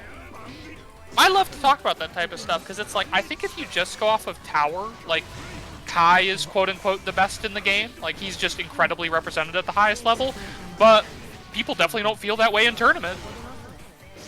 Ooh. A thing I would not wish upon my worst enemy, Geo with positive bonus. Yeah, could definitely be a scary thing here. Oh, nice the safe jump there. This should be enough. Just finish it off. Yeah. Aduo either not knowing or praying that Axiom did not have it safe. Yeah, Axiom here. I mean, sometimes you gotta let it rip. Sometimes you test out your opponent. See what they got. Quote-unquote safe jump. And of course, sometimes safe jumps are different against different characters. Maybe hoping that, you know, Soul's DP was the one to cut through. Okay. Nice 5K punish there. See, safe jump's not always too safe. Yeah. Oh my god, look at that light difference. Oh, but blocks the YRC there. Aduo gonna be taking out Axiom. 3-0 here. And that's gonna make it still a one-player difference between these two teams. It's gonna go down to 7-6. Yeah, Aduo looking very clean. I think they can go home super happy with that performance. You know, stopped Elucid from you know, going up 3 players against Team Envy, and did great all the way through. Especially, yeah, as you know, Soul Gaming says, Shurchi, agreed. I love to see Soul so much, but especially in North America, he's just not as prevalent as a character, which makes me sad. That's all I can say too. Soul Gaming, that's simply a true statement. Like, dude's gonna be moving out taken out, carrying their team across those 3 victories, so giving a little bit of momentum here. Now, you were talking about this before, the advantage here still lies in the fact that both these players got a blind pick again, so, or both these teams got a blind pick. Yeah, where do you go? Do you go for a consistent character? Do you try to... Do you go to the bottom of your picks or the top? I don't know. I mean, you've seen the other crew battles. Is there an emerging strategy here? Oh, who knows? Meek says they're grabbing the gats. Yeah, but I guess they both have 2 Happy Chaoses. It's just scary because Team Riot's first and second picks are both Happy Chaoses. If they blow one of those now, that is a incredibly strong player to lose. Envy has Karase up there at pick 2. I'm here for the Happy Chaos mirror. That's, I think we can all agree watching the stream that Happy Chaos versus Happy Chaos is the best matchup in the game, most fun to watch. But we got Lolo stepping up to the plate. God bless. I have had the pleasure of commentating with Lolo, and not only are they an incredible player, great commentator, great hang as well. So it's gonna be hard not to root for him. Let's go. If we can have Lolo step to the other side of the panel, that'd be great, because they are representing Team Riot here on the player T side. Is Riot always P2? Is that so far? I feel like that just. What about player 1 benefit? What about the advantage? I don't know. That's why you gotta be able to Behemoth Typhoon on both directions. I can't Behemoth Typhoon in one direction. I am so bad at that character. Just his unique sort of interesting input system is just toxic to my hands. I really want to learn him one day though. Lobo stepping up to the plate. Now we're waiting to see who Envy's throwing up. But as we do wait to see who Envy's throwing up, be sure to click !Discord out here in the chat if you would like to join the New Heads FGC Discord. Always playing Guilty Gear Strive, always people hanging out. I think there was like 20 people out here in one of the Discord calls the other night, and playing some other casual sets. Learn some stuff, find really strong players to play against, and overall a great community.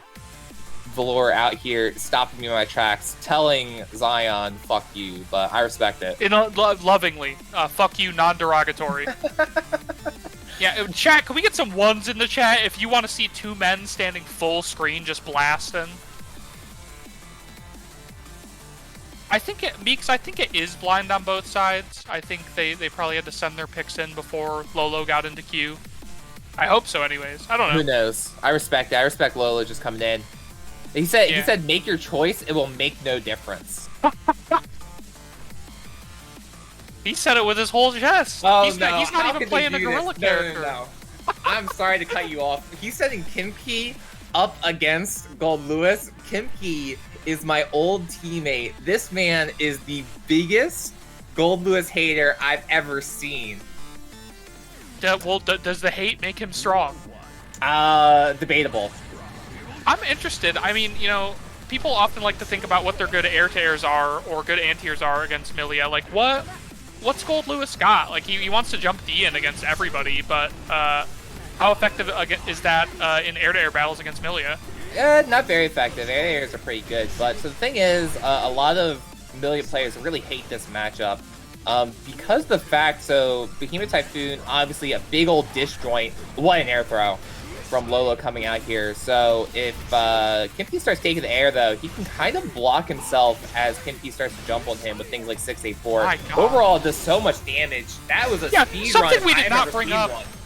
Milia is made of glass, and of course also a very meter-hungry character, and finds it quite difficult to build meter. So if she has to FD everything Gold Lewis does to not die to chip, she can't get access to some of her, best mix-up and best damage. Yeah, that looked downright brutal. Yeah. And we didn't even see drone or anything.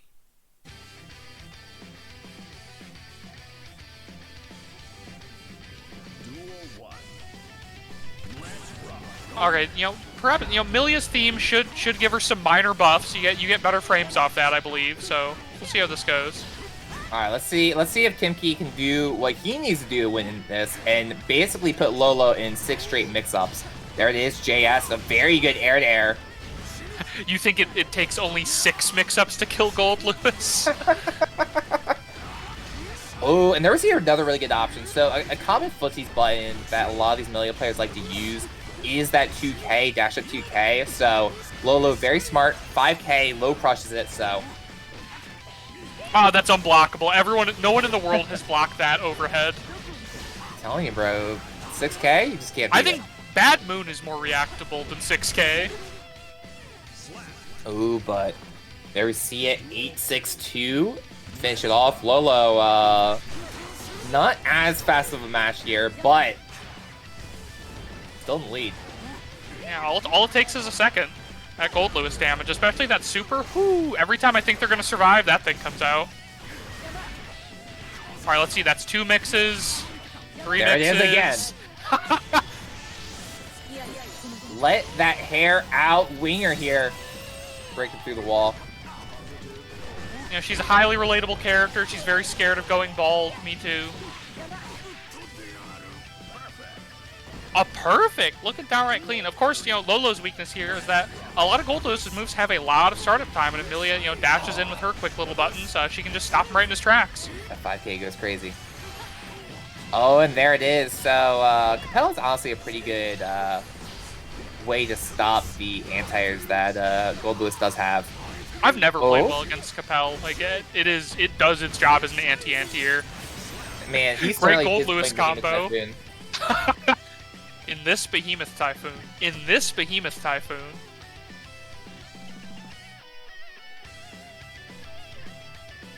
Super tough, yeah. Like I said it at the beginning, I think it's crazy that Lolo is, what, 8th pick for that team? Because I've seen him play, and I think he could easily go all the way. And I mean, if you had any doubt that the picks were blind, picking Millie into Gold Lewis is, that's tough. I respect it. Yeah, this is certainly the match of all time. Again, it's just the thing is, if Millie really cannot get the game plan going, he just gets one hit one time and the knockdown happens. And there we go, reversal 684. Oh, just dash up like he messed up the beginning of the Typhoon. You see the with 5H there? Oh, I like it though. Turn? Not full turn, not gonna be enough to kill. Amelia could come back, but it is going to be tough, and it's going to take a lot of Meteor FTing out that chip. Hey, we saw the one round that Kimki did win so far was off of a perfect, so that just shows life does not matter in this matchup. I mean, that's 3 mix-ups right there. Where's the 4th? Here we go. This does give you, yup, we see the H-Disc come out, but... Wrong side, I think. Okay. Is that too slow? No. Oh, he turned around! I truly thought that super was going to come out on the wrong side. Sometimes you gotta send it. Oh, JD. Yeah, he's sending with JD now. Oh, a little bit of a walk back. No whip punch in sight, though. Ah, Capel doing work. The anti-air. Amelia feeling just fine, taken to the skies against drone. Oh, nice backdash there. That is so scary. Everyone tells you to do that, but it is pretty darn active. I cannot believe Gold Lewis's big old body got out of the way of that on the jump. Oh, just laying them up with Gatling gun. Keep it going. No, no, not the content, please. Bro, 2P's the GOAT. Anything but in the chat. Anything but the clip. Yeah, we're about to see gun after gun. There it is, though. Kimki getting taken out. That is the matchup of all time. Sometimes, as a Milia player, you just get hit by a Behemoth Typhoon. That is so tough, because I really believe Milia could have done a lot of work on Riot's team, but Gold Lewis just, you know, clearing that character from Envy's side. Bro, the kid in the bag emote, that's killing me.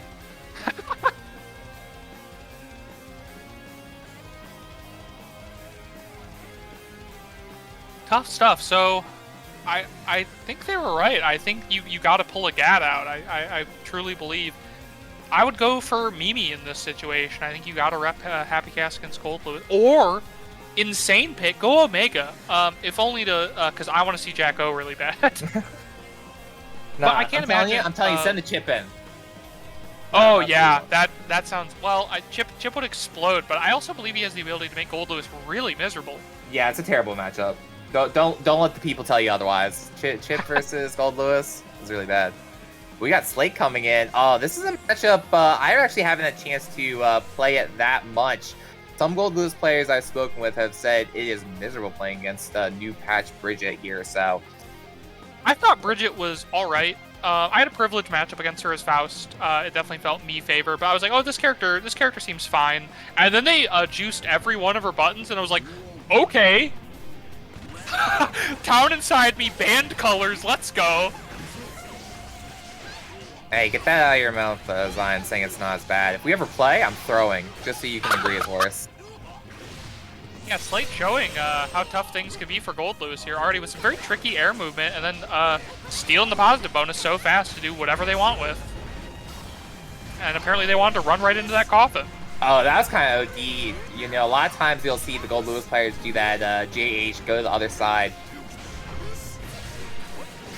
But it is insane to me that Slate held on to all that meter. I am a YRC enthusiast. Probably an overuser, to be honest, but they wanted all of that for offense. Reset into the teddy bear. I don't see that often. That was some sauce. Yeah, that was from the top rope. She was still in the air. BS, you in what hurt boxes, brother? Oh, but not close enough for 2H. I don't know if that was... Sometimes you can pick 2H if you're a little bit closer, but that may have been messed up against Typhoon. This is looking tough. Bridget's hurt boxes are getting extended on a lot of these moves, and Lolo's just barely catching them, working Slate all the way to the corner. Ah, good escape. Oh, we do just be schmooving in the air right now. My good friend from locals, Berto, is a Bridget player, and the most remarkable part of his play to me is the movement. And he's like, oh, I just played like a little shit. Like, I play to bother my opponent and make them make mistakes. And it seems that some of that is coming out. Yeah, that's the... Oh, let's go. Maximum churn. But that's the Bridget lifestyle. Bridget in the Reload and Plus R series was all about just timing your opponent out, so... Brutal. I don't see that so much, but certainly, you know, when she takes to the air or her own ability to have tricky air movement, it definitely brutalizes my psyche. Okay, right. JS, lock her down. Oh, and nice 684, able to call out the far slash Lolo. Yeah, Lolo slipped a little bit for a minute there, but came out looking clean. You know, even if Bridget's favored in this matchup, she is not immune to Gold Lewis damage. I'm gonna be honest, I think this match is probably even. We'll see, though. We'll see, I have to play a little more. I'm a Gold Lewis believer, though, in all his bad matchups. I mean, it seems like she can hit a lot of buttons at him and make him, you know, sad because he's a big body, but her box is getting extended, and these Typhoons are eating her alive. Okay. Yeah, counter hit after counter hit. You cannot be eating many of those from Gold Lewis.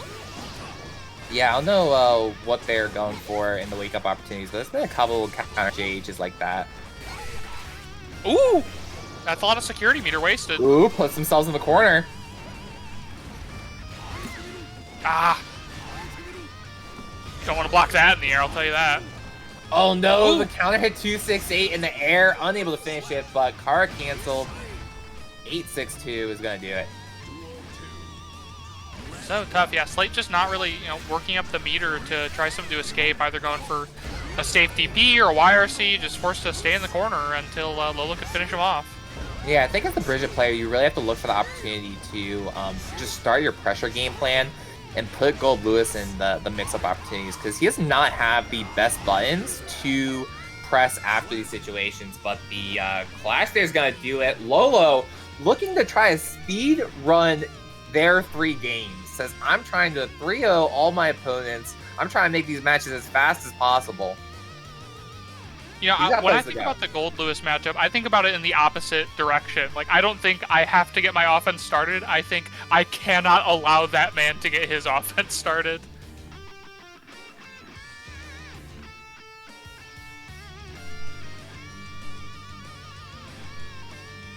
Oh, and another crossplay matchup, too. Love to see it. I know some people are grumpy about crossplay in tournaments and whatnots, but I think that the experience has been pretty decent so far. I think if you're having a bad time, it might just be Wi-Fi players as always. JD, the classic.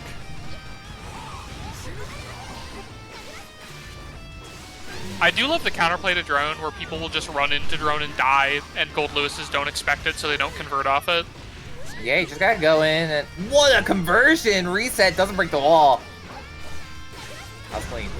Oh no. There it is, 684, and he's done that a couple of times. It's gonna be up to Slate to realize, probably just wait 684 to happen and with punish the interaction after, or just block it and take some space back. But in that situation, after throwing Yo-Yo, 684 is gonna be in the far slash. Yeah, Lolo clearly has the matchup locked in. He knows exactly when to mash. Oh, we swing into 6H. Gold burst, cringe spotted. Oh no, and but it messes up. Cringe Actually, a bit of a scramble, but good. Bridget's certainly coming out on bottom with that life deficit. Yeah, saw the burst as well after the RC. Hey yo, Decent D rating with a party of 16. Decent D was putting up mad numbers at a beginner tournament of Aegis's earlier this week. They were looking better than decent, I would say. Oh, let's go. Yeah, for anyone just joining us, this is a 10v10 crew battle, and the rules are that every set is a first to 3, and you can go through 3 members of the opposing teams before you're forced to swap out. Unless you're the anchor, and then you can play as long as you can manage to stay alive. Yeah, you like a good comeback story. Who doesn't? Yeah, you'd hate to see somebody forced out if they were the 10th member of their team. So the list you see right now, you see the people who are already out or crossed out. We started with the coaches, Envy and Riot. And then you see, first pick on down through 9th pick there. Yeah, and as you can see, it's Pokemon rules. You can send up anyone you want. If it was Pokemon rules, how come one team captured all the Pokemon from the other team? Envy got all the Blitz Pokemon. How many Master Balls they got? Yeah, if you don't know, this man Riot, he's a member of the Team Blitz, and as he was drafting his team, he did not take a single one of his teammates. Envy got all of them. It makes you think. It really causes a man to consider. I think we might be headed to our halftime interview. We want to bring the coaches in here, ask them their strategies, ask them their thoughts for the second half here, because Team Envy is down 5 players. They are halfway out. Yeah, I'm waiting to see. Let's get these guys in here. See what they're saying. No, Envy... can they be trusted? Is there going to be a fight in the tunnel?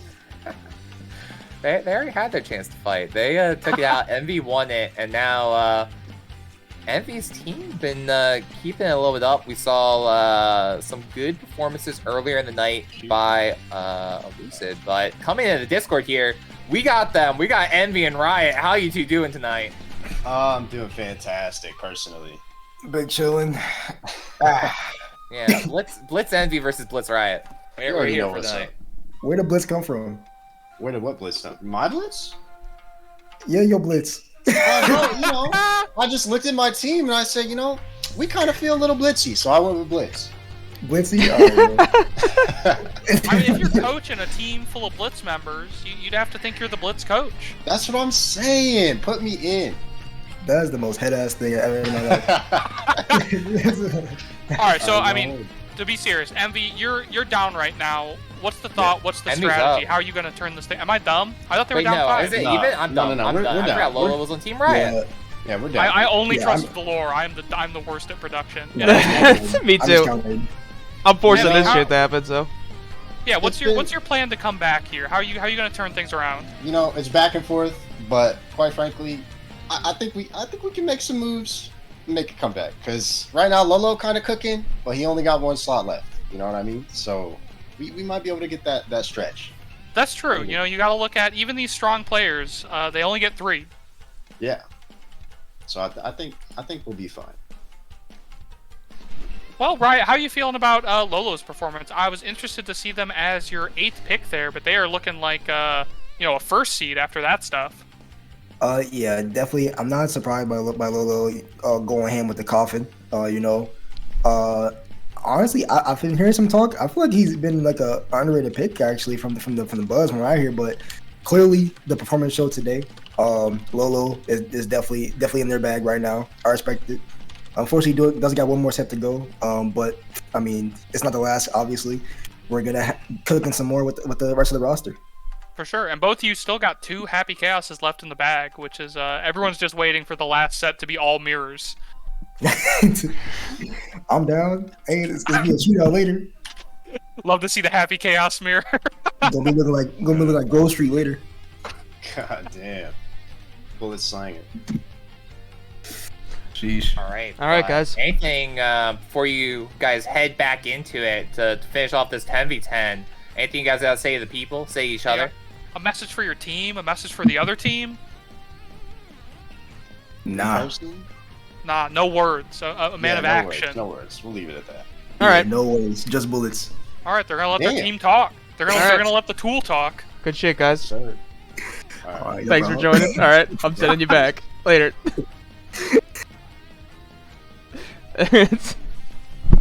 There you have it. Men of few words. Simply want to let the action make do. I mean, if you could be in this chat room, the menacing aura rolling off of these two coaches, the killing intent, I feared for my life.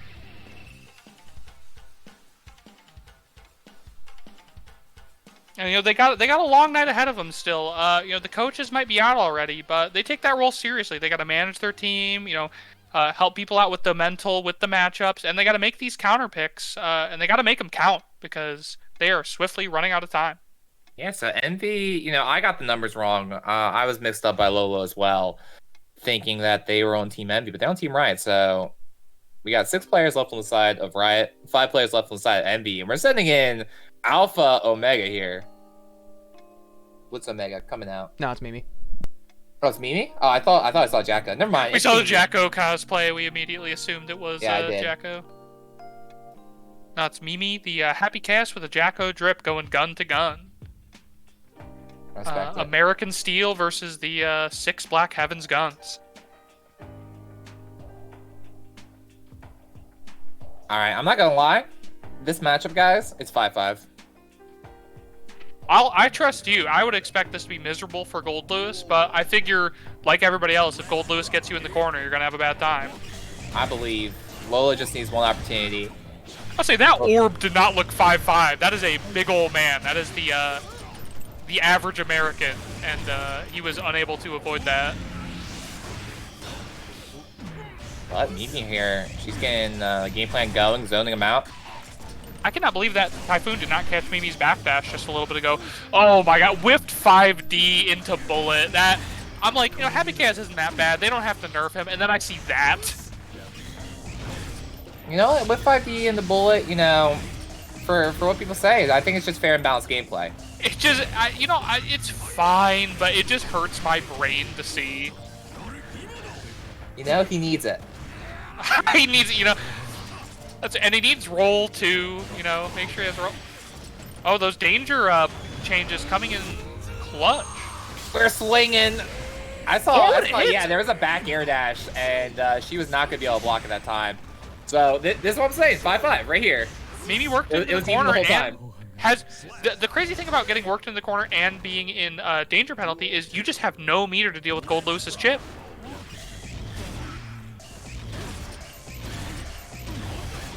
Okay, there I we wonder go. if there's anything a Gold Lewis can do to avoid the orb from round start. That is looking awful tough.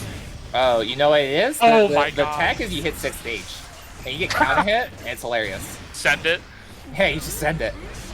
I was saying Mimi just barely slipping out of the way of drone there. Looking clean, honestly. Mimi left Truly with no bullets, detesting though. complimenting a happy chaos player, but looking great. And Oh that's my Super God. Broken Neck. The repeat send it. It's so much damage. You finally put Gold Lewis on the back foot, and you're like, oh, let me get something done. And the big man hits you with 400 raw. Nah, Zion, speak your truth over there. They should make roll faster.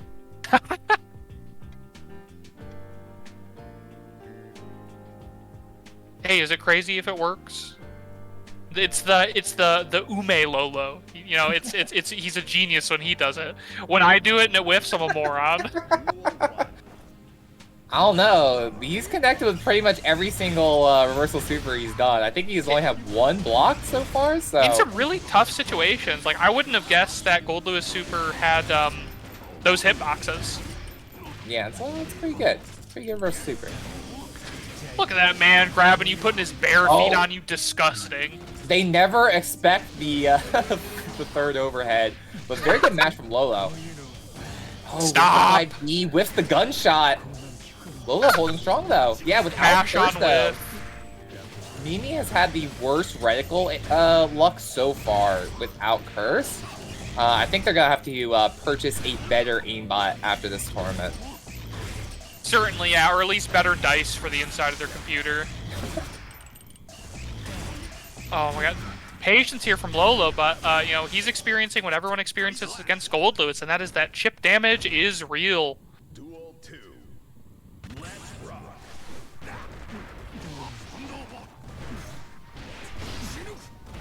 Oh, well, you swing it, and it bounces there too. I like the optimization. Choosing Yeah, here we not see to the break 5-5. Oh, Black Beat. I wonder what that was. I'm telling you, 5-5 matchup. Yeah, no need to worry now. No, that looked 10-0. Probably buff Happy Chaos.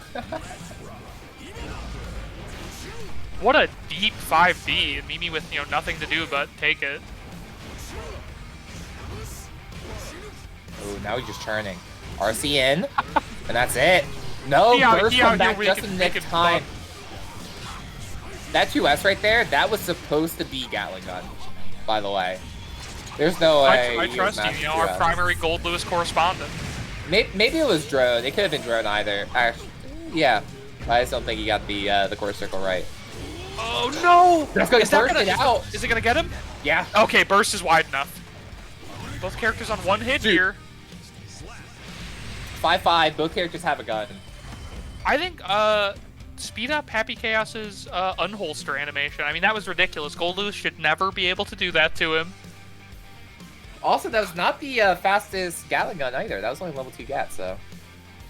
Oh, interesting. I didn't know the level affected the speed of the gun. That's cool. Yeah, when you pull it out. Yeah, I mean, he called Raytheon, he called Northrop Grumman on that one. He had the whole military-industrial complex on his back. Oh, dash up 64 there, trying to catch something, but... I've never had the cause to notice it now. I don't know if it's only on Guard Crush. Have you heard Happy Chaos's dumb little grunt in this matchup? Oh my word, backdash is right through the Typhoon.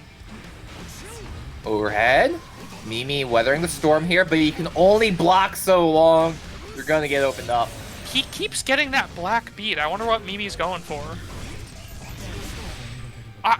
I can't believe Bullet didn't connect. Did he interrupt Bullet? Yeah, I'm pretty sure the black beat comes from just mashing on Guard Crush, if I'm not mistaken. Makes sense to me. It's like when you mash on Wire C. Things are looking tough. I mean, Mimi is getting worked into the corner really early. I mean, not seeing him come back. Doesn't build enough meter. Lolo looking for the Gatling. Oh, burn it down. Ooh, she was able to get around the cringe spot pretty well, but the overhead's gotta do it. Mimi's getting taken out, and that's gonna be the last match we see Lolo as well. Yeah, what you gonna do against the Hammer of Dawn? Okay, so both teams returning to blind picking here. It worked out really well in Lolo's favor after the last blind pick.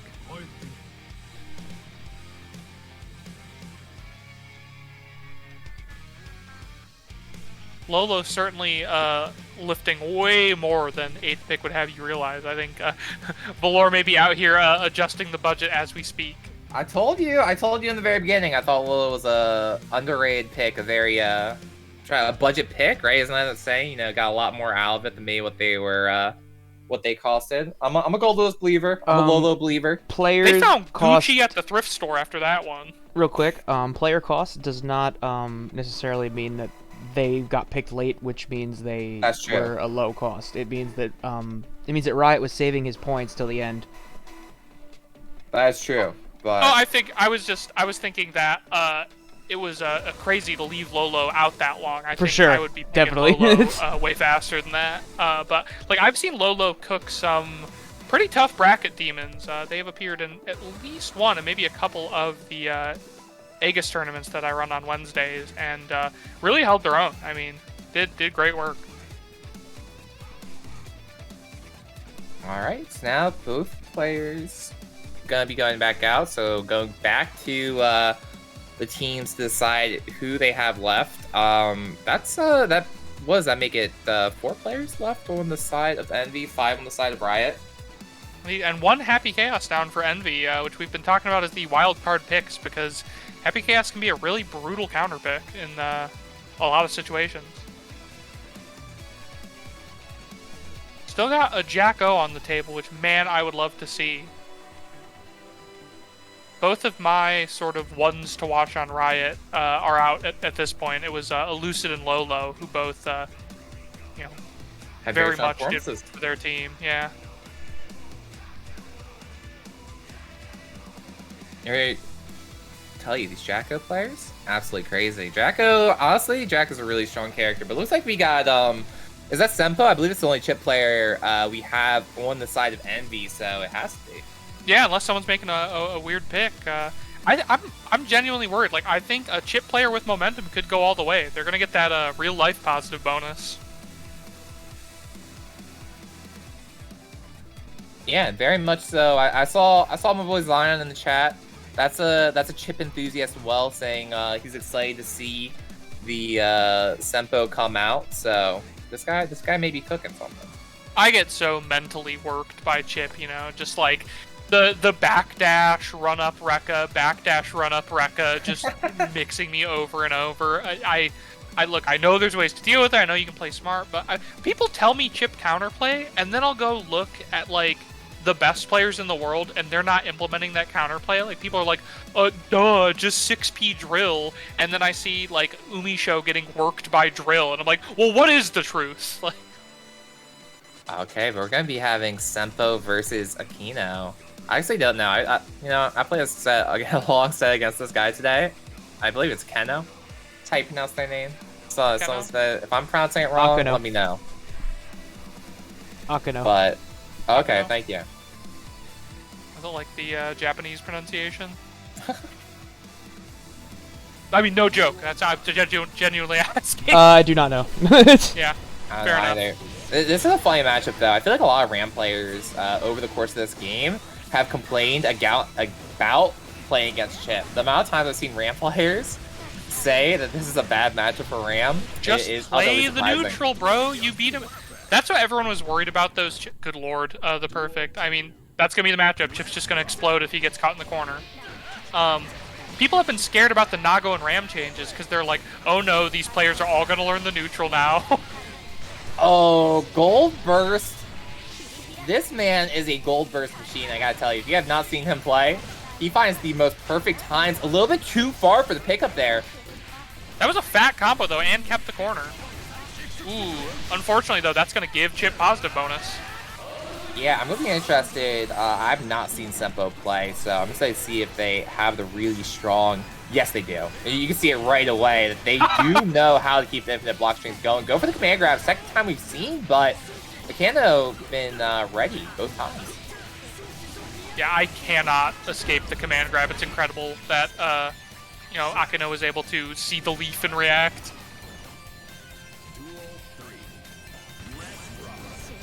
It's back. 2S coming out. Oh, and that's such a whack move, the air special move from Ramethal. As long as one of the swords connect, you get the hard knockdown.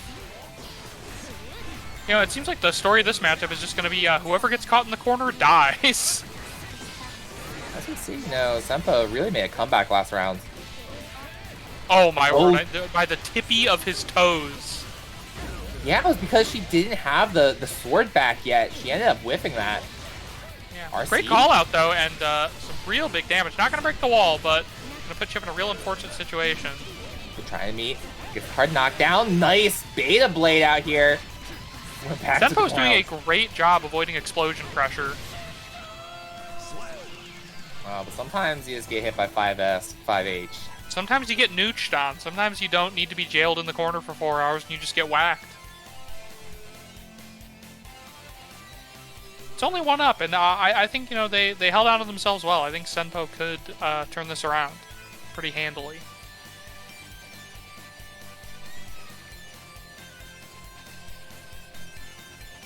But you're right, you know, Akino has been great at just finding those little surgical moments and just, like, slipping off something crazy like a gold burst or a really fat counter hit that you didn't think they could reach for.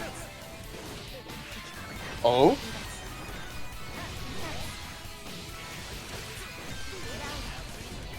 Oh, you know what? That was a big brain side switch is what we saw. It wasn't supposed to hit anyway. Yeah. I believe. That tilts me against Ram so much, is like getting sword tossed at like mid-screen and carried all the way to the corner. Wow. Boot to the head. Duel 2. Let's rock. Oh, nice 2K there. A big thing with Chip is that Far Slash is definitely susceptible to pretty much everyone's 2K. And getting stuff when they're on their approach. Okay, ID back. The danger here. There we go, all the way to the corner. Plus frames established. I think Akano could definitely be doing a better job following Senpo, because it seems like he's really committed to trying to jump out of the explosion rather than dash. Yeah, maybe But we'll of course, see something. they don't need the help winning. Yeah, there's certainly a little, mind game there between the Ram player and their opponent as to, what they rely on to try to escape explosion. But it seems like Senpo's really content to just go for that double jump, and Akano's content to wait there for it. All right, now Akano up 2. Finding the opportunities to really put the pressure on Senpo. Yeah, looking clean. Senpo really just struggling to escape here. Not necessarily taking all the explosion pressure in the world, but forced into the corner too. Okay. Yeah, that backdash is not going to do too much for you there. Straight into the super. Not going to be as strong because she only had that one sword, but... Mortabato does enough damage. I think that was fine. What was that, 2, 3 interactions? I don't know. This is Guilty Gear Strive. You're not winning TODing every hit against Chip. Yeah, what are you really doing? playing optimal? Yeah, now show the damage on Chip. Oh, finally getting a good offensive tear going, forcing Akano to the corner and getting that fabled Chip positive bonus. Yeah, I mean, that's just the thing. Without ending in super... Uh-oh. Cover me wrong. I love the BRC forward. There it is. Didn't even give Akano a chance to play the game that round. That's what you got to do. I mean, it seems like you're really not going to be wanting to play the neutral against Ram. You just have to jump down her throat and go crazy. Uh-oh, what a pickup. We caught the startup of that command grab there. Ooh, Senpo, making Akano whiff a grab, getting to continue his offense. Throw the sword. Straight into super. This is all burst safe. Now, Chip does take a lot of damage, but that's not Run going up to be gold enough. burst. Godlike. Nice YRC out. Doesn't want to deal with the mix up there. Oh my god, I cannot believe that jump and hit. Oh, we're just throwing the swords, and the 6-2-3P is gonna do it. Akano takes 3-0. Yeah, that was pretty fearsome. Akano could be, having some trouble in store for the next 2 competitors as well. Yeah, with that, there are not many players left on the side of Team Envy. We got 3 left. We got Omega, MJ Kurose, and Zippy rounding it out, so... And on the other side, pick 1 and 2, Smitty and Mailron, both hanging out as well. That's a shame. I really hope to see Chip go all the way. I thought he's such an explosive character. He could definitely even things up for this team. But we all fall in the face of Mortabato.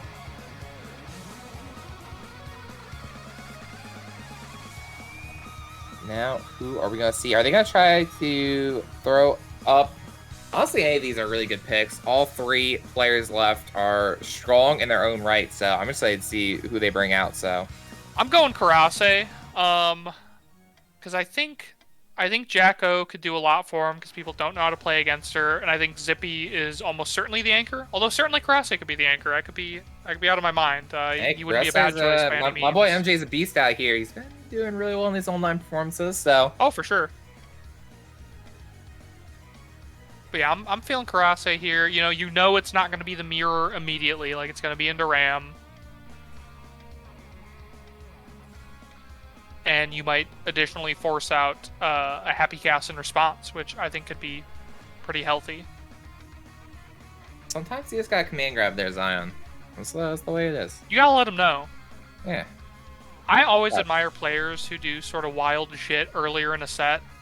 So I think it's sort of the stereotype that you bring out your, your craziest stuff, your riskiest stuff, in game 5 or whatever. But if you do it in game 1, your opponent just has to sit there and think about it. They're like, this man is insane. Like he might do anything already. Like what do I have to do against this? All right, looks like we have Omega making the way in. Yeah, let's go. Omega sweet. I just want to see you put Jacko on the ground, hit it with 2S. That's my favorite part about this character this patch. Full screen artillery. I will say, going back to the last match though, Akino's reactions to deal with chip command grab were really good, all set. Did not get hit by a single one, either jumped it, mashed it, or anything like that to get out of the situation. We're going into the next one here real quick. I mean, it's brutal. It's like, what do? You're like, your offensive game plan that works on everybody, like, is suddenly falling apart. Like, what do you fall back on? How do you adapt when, like, a backbone of your plan to open somebody up just falls apart?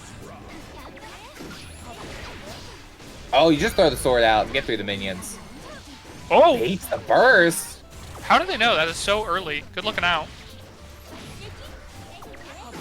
Definitely a benefit here is that Jacko does not necessarily have to play the neutral with Ram. They are able to fade away and try to keep her out and set up some minions. However, they faded way over to the corner where Ram is strong. I can't see. Do we gotta call Valor over here a little bit sauce with the mod that they got going on for Jacko? No, there are certainly worse Jacko mods in the world. It looks good to me. Oh wow, what a brutal left-right. Oh, the gold burst late in the set. You're throwing the minion out. This is actually gonna do something. That BRC was interesting. I wonder what the thought was there. I mean, it clearly worked, but I am not deep enough in the Jacko game. Oh, right into the TK. All right, nice counter hit there. 5H. Ray convert with the dash cancel. And I loved Akino's willingness to give up space there. Let Ram try. Or I'm sorry, I loved Jacko's willingness to give up the space there. Let Ram try to escape the corner and then punish her attempt. Oh, Ram in the corner. Let the minion pressure begin. You're just putting the sandwiches right where Akino fell, where we want to be. IDN's gonna do it. Duel 3. Yeah, that was looking great, and especially the awareness that Ram would try to clear the minions with sword and having another one ready. Love that. That's the type of character-specific adaptation that tells you that, like, this is someone with experience. They're not just like, they don't just have one strong offensive game plan. They have an in-depth plan against every character. Oh, there we see it. The BRC back, try to bait something out from Omega, but not quite biting yet. Alright, RC. It's tough, because even if Jacko gets out, Akino still has burst. Ooh, burst on the table as well for Jacko. Another bait, nice 6P, and the OTG 2S to do it. Tough, no opportunity to use a burst.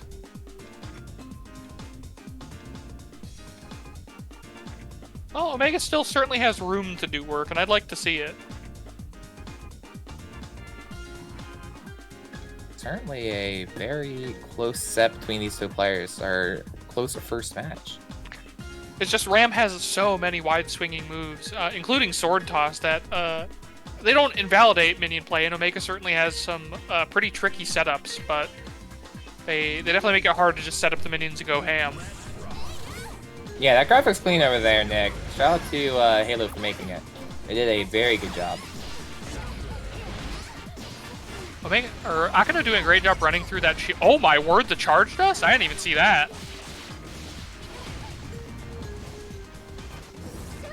Tough, no burst on the table, and with orange health against Ram. Oh. I mean, this just might be one of those instances where you really can't play your character the way you want to. It seems like Ram can just react full screen with Sword Toss and stop you from trying to play Jacko as Jacko. Yeah, it seems like a very good game plan so far. I wonder if you can use shield minion to keep your minion alive and take out the sword. I think the one time Omega used shield minion, Akino ran right on through it. Damn. Just go past the shield. Who cares? the first time we're seeing some significant corner pressure from Omega, I believe, and they are making the most of it. One more interaction, and it could be over for Ram here. YRC out. The patience, though, between both players. Akino gonna win the stare down. I hate that. It was a counter hit, too. It's like, you're like, okay, I guess I'll try to hit 2P, and then you get counter hit. Oh, it stayed active because it hit the minion first. I think this kills. Let the laser rip. It just kills. It just... Alrighty there, chat room. It just kills. Yeah, that is Ram damage. I mean, you look like Omega did all that work in the corner, like a horrendously long block string into a corner wall break, and Ram was still alive. Meanwhile, it is definitely an uphill battle here for Jacko into Ram, it looks like. I can't tell you. I've never seen this matchup on screen.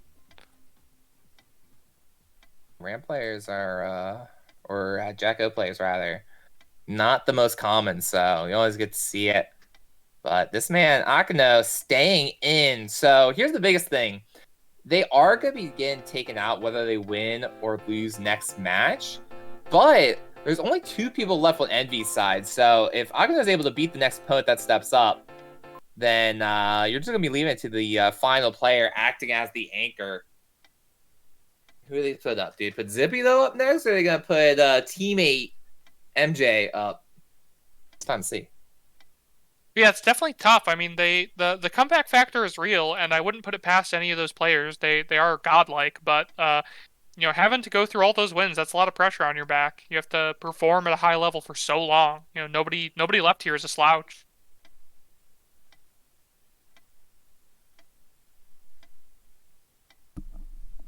Wait, is Omega out? I didn't even realize. I think I. Yeah, no, I don't believe Omega's out. I think it's okay. it's 2-0. Okay. Yeah, Oh, Omega's I more. thought, yeah, okay. I think they're taking a minute. Gotcha. Oh, so somebody should know. I hope. I mean, technically I should know, but okay, never mind. It was just 2-0. Production chat, just like, I don't know. I hope somebody won. I think so. Yeah, yeah, probably a little matchup talk. And honestly, I like when players take breaks. I guess some people might be angry for like, oh, I wanted to watch the stream, but it's like, get a drink of water, chill out, like get your mind right.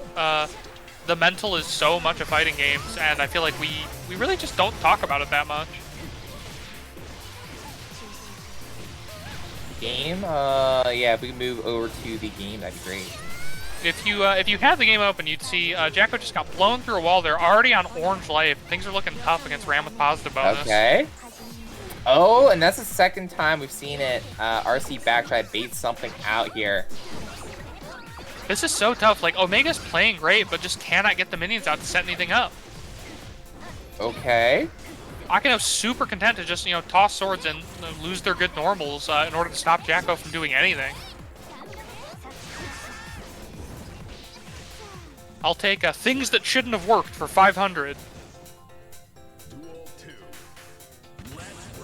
Alright, now though, Akino on match point here. What a back throw.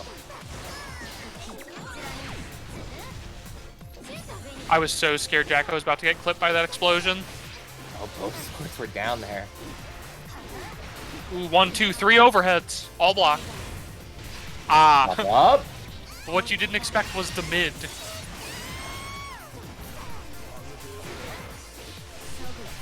Oh, that's gonna kill. Night, night. That is tough stuff. It seems, you know, like the counter pick just, you know, did not work out. I wouldn't have guessed it. Honestly, I would have expected that Jacko would give Ram a hard time, but as I'm seeing now, they really just struggled to get anything set up. Yeah, just a little bit of time not being able to get the game plan going, get the minions established. And I think Akino just had a really good game plan going into it. Throw the swords when he sees 2 main minions on the ground, make their way in, and then start your standard Ram pressure, get it going, open them up, and just convert it really well off any straight hit. So I feel like I heard a trademark when you said standard Ram pressure. yeah, you know, it's the standard Ram pressure. You throw the sword, you do 5k sometimes, you do run up throw sometimes. You all know The what's coming. 2k tick throw, It's unreactable. Enjoy.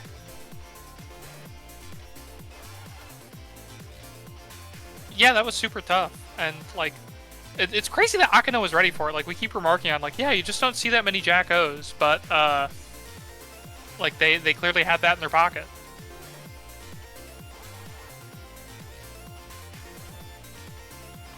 It's okay. Zion sometimes deserve it.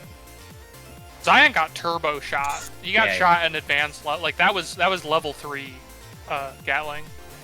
Alright, but now it's time for the Rosario Syndicate Showdown. We got RS MJ Kurose coming up against RS Akano. There's SBO as well left on the bracket if MJ Kurose clears Akano. Yeah. These guys making their way out. I'm disappointed we didn't get to see RS founder make it in. My boy Ramen. So I'm just saying making 10-10, but he's got his people doing the work for him. Oh, to have minions. Alright, I'm excited to see this. Oh my word. Yeah, just go back out and throw curse. Oh, you're I getting feel blasted. like so many Happy Chaos guides are like, you know, Happy Chaos will probably be meek at the beginning of the game because he wants to set up focus and stuff, and then every Happy Chaos is just swinging for the rafters from round start. You gotta do it to him. I mean, he has really good round start options. You either get to make a lot of space or throw out something like a /2S.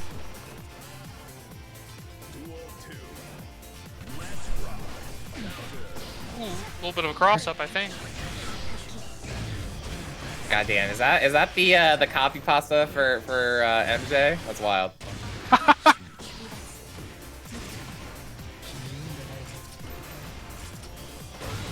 Oh no, shimmied once, twice.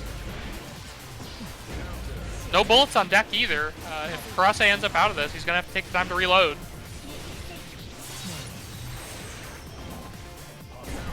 Oh, he's just throwing the /slash out. That'll do it. Wall break damage will clear. You know, Nick Hazard, brave enough to type in French, but are you brave enough to pronounce Kai move names on voice chat? God, no. He would be a more powerful soul than I if he would. Oh, that roll. He needs it. Yeah, I'm just saying, this character needs it. 5D and to gunshot, he needs it. It's like, well, if he didn't have roll, he would only have like a 2 or 3-way mix-up, and we want like 4 or 5 for sure. Oh, just the raw sword toss catching there. He didn't block the burst. I thought he almost baited it out. No bullets, gotta reload. It doesn't matter, they're not a resource. First game going to MJ here. Deus Ex Machina. Shadow of the Colossus, Everybody's Golf, Bloodborne, and Tokyo Jungle. You know, I'm glad they made it so that he could still get full conversions with 0 bullets. I was worried. I was worried that character would have to be concerned with how much ammo he had left.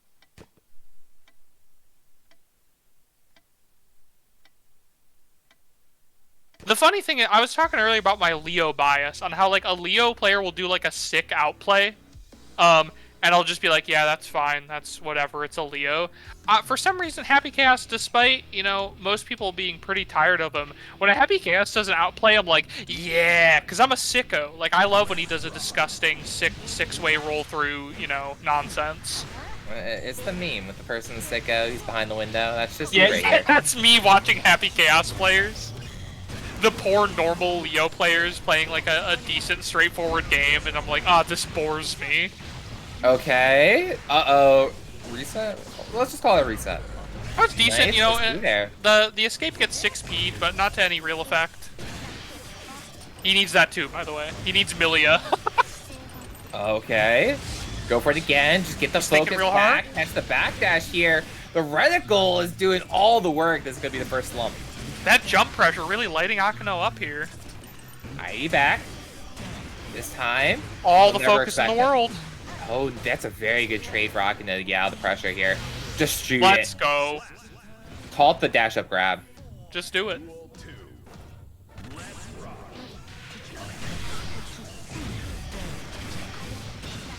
Happy Chaos, technically a zoner, is fully free to just run up and murder you as well. And he's got all the meter to do whatever he wants.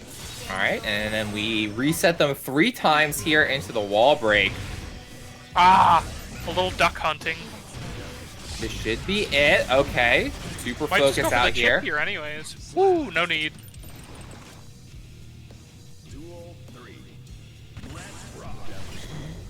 I mean, it's super tough. Like, it seems when Akino really gets a hold of Karase, they can do work, but getting a hold of him is the problem. Both swords on deck. Almost out of focus. Oh, back throw incident. We may see it. Nice burst. Karase with 1 stick of butter here. And we don't have ace swords, so he's not going to be able to throw that really well. Uh-oh, 5D opens him up. Akino with 1 bar as well. He needs it. He needs the roll, guys. He needs KOF stuff. Give him hyper hops. He needs it. Did you see that? Did you see that combo? He needs it. He's just a poor little guy. He's just a silly little guy. You're gonna take that roll away from the silly little guy?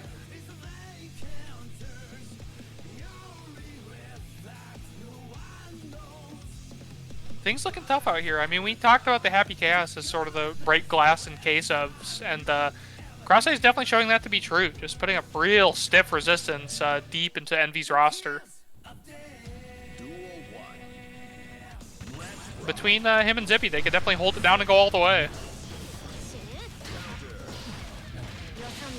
Oh, there's a throw. Another one. Uh-oh, baits it out this time. Yeah, that's the reaction. Why bother blocking the mix-up against Gold Burst? Oh, we spent that meter right away. 2 red RCs. That's one way to blow 100. I respect it. Just using it to keep this pressure down. I like that play, honestly, because it's like, if you get the wall break... Oh, incredible blocks. I couldn't have done it. If you get the wall break, you know, you get all that meter back. It's a reasonable gamble. Oh? No! And the 2S. That anti-air PRC is something so mindful, something I really want to integrate into my game plan. It lets you get a lot done. Like, if someone's escaping you, it gives you a minute to slow things down, really react to what they're doing. Okay, here, nice tech. But after the clash there, MG's button a little bit too fast. Just stuck full screen. Oh! Catches the run-in. Okay. From downtown, big counter hit. Ooh, not dead, but no bullets. Gotta find the time to reload. Oh! Out of range for the YRC. Ram neutral, baby. She doesn't have to be close to you to whack you. Chat room saying, get this cornball some shoes. No, you don't understand. He's so rich, he doesn't need shoes. Have you seen his car?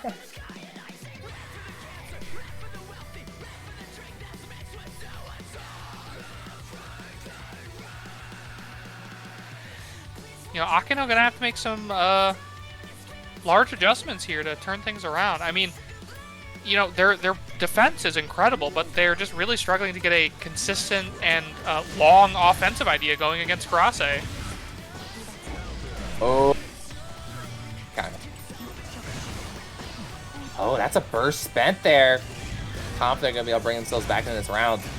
That was hilarious. They both swapped sides on the clone, and the clone is still doing its job. I gotta say though, that 2D from Ramethal there was very unfortunate. No wonder. I think this Machina is gonna kill.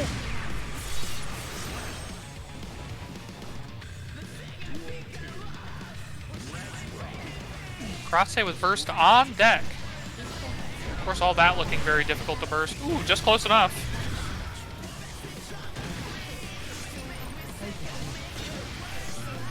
Oh, Ram's got her swords back, but she is in a place none of us want to be, which is HC pressure. Gun? Super gun. Biggest gun even, 6 of them. Oh, we're in. Oh my word! And there the it double is. overhead. Oh, drops it. This is the chance. So you're saying there's a chance? Oh, I was across his head. 2 bars a meter. No concentration though. Okay. Akino builds up 1 bar. Oh. That's what they were trying to do last time they blew RC back. Because we saw that blue RC 5P. They're trying to do the backdash, blue RC forward, JP. You take the invincibility frames. The fadeaway jumper. Yeah, it ends up working out for them. Karase holding it down strong. They have a lot of work to do in whittling down Team Riot over there, but between them and Zippy, you know, they could go all the way. Karase sweep is online. There are many guns, but this one is mine. The Karase sweep is online. I respect it. I mean, I've seen Karase is one of those net play monsters. They are out here entering a lot of online brackets, doing very well for themselves.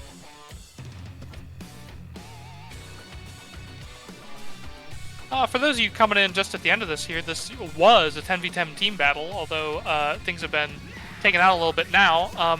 Each competitor is only allowed to take out 3 opposing competitors until they themselves are removed. Or you're allowed to take out a maximum of 3 opposing competitors, except for the final one, the anchor, who can take out everybody and reverse sweep the other team if they can manage it. Yes, now it's going to be up to Riot here. Figure out who they want to do. They're trying to take out MJ sooner rather than later. Zippy holding up the back, going to be the anchor for Envy's team. I want to say pull Mailron, but like some people just hate the mirror. Some people just refuse to play it and have no confidence in that. And I don't know if where MJ or Mailron stand on that. You know, you might just want to put somebody else up to try and avoid the mirror. Hey, yes, mirrors are certainly a video game. Chapter out here shit-talking Pierce the Veil. Brother, I'll have you know, they held me up during my formative years. You know, I was 15 out there walking home in the dark, just, oh god, what's the song? I don't even know. I hope it's even right, but is it Caraphernalia? Oh, yeah, it is. Dude, Caraphernalia goes so hard. I love that. I would play that today. Oh, we're just sending in the RS members. We got SBO coming in. I like that. I like that. It's like, yeah, who wants to play the mirror? Who's really confident in that? It's, you know, is the mirror a 5-5 matchup? Who knows? Is the mirror truly a 5-5 matchup? You know, maybe it's 7-3. I can't look. It's hard to say. Oh my god. You know, I bet in some like those older fighting games where like there's player 1, player 2 differences between characters, there's probably a mirror match that's 7-3. That's so people were like clowning Jay Wong or whatever for saying some mirrors are 6-4. But then they were like, yeah, due to like bugs or like how the game resolves situations, there are real life matchups where P1 and P2 have different advantages in the mirror. Yeah, I know the most recent one was the newer Melty Blood game Mario had. I don't know if it's still in the game, but there's a time where Mario P1, I believe, was better than Mario P2. That's tough. Yeah, he had more combo routes. Whoa, what? Okay, roll through. Every time I see roll, I'm just gonna say, he needs it. He needs it. It's true. This is so tough. It's like, obviously, you know, Gio can be an insane offensive monster, but she has to get MJ Karase to sit still, and I'm just not sure if Gio has the tools to get that done. You say that kind of nice right now, though. This yeah. man is currently being told to sit still. Breaking through the wall here. All right, we're gonna sitting get on one bullet here, and he might have to save it for himself. Did not confirm. Picks up with 2K.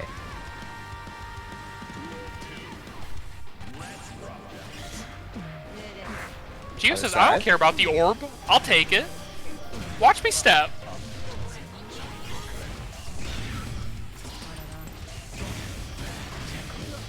Good patience through the clone, but opened up by the 5D gunshot. Oh, no. Oh.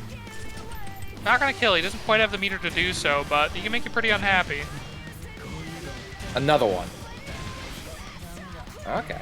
You almost weathered all 6 bullets there. We the best! Oh, counter hit 5H to start. Yeah, you got to burst that one. We are going to see one of the first, though.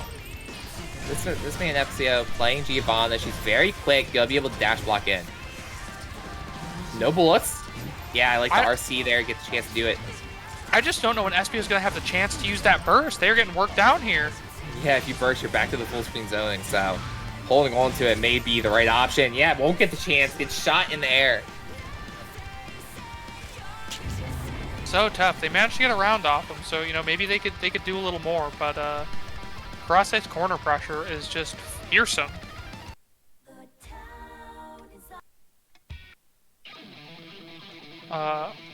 I'll let everyone know at home. I got hit by every 5D. I don't know about you. I didn't block a single one of those.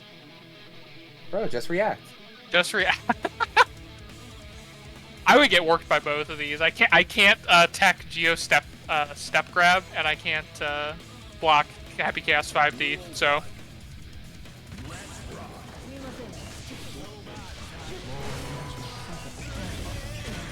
I suppose it's what you gotta do in this matchup, but I'm really loving Espio's aggression. You know, like blowing right.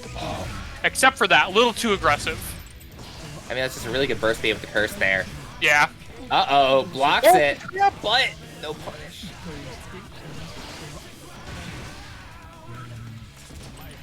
Enter the wall slump pressure. It's not gonna kill, but only just. Alright, Espio's worked up some bar, and they're sitting on it. What can they convert? 8 straight into super here. Not going to be quite enough to kill here, but we're going It's to the see hard this knockdown once again. post wall break. Very smart. Oh, I love that. He baited out the safe jump option. Goes for the low there. Very smart from Espio. I think you got to go for the super wall breaks for that better post wall break scenario. Otherwise, you know, Happy Cast is going to put you in the full screen zoning again. Okay, time to slump. Nice backdash though. Hard What a call out, big pickup. reward. That was a crazy conversion. You Corner pick to him up corner. with close slash?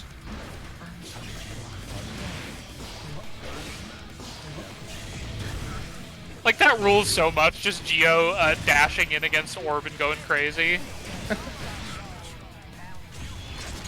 Deus Ex Machina, I don't think it'll kill. But of course, now you are in the hard knockdown post wall break. Yeah, we're just gonna throw the curse out, make some space in 2D, open them up. Not ready to convert though.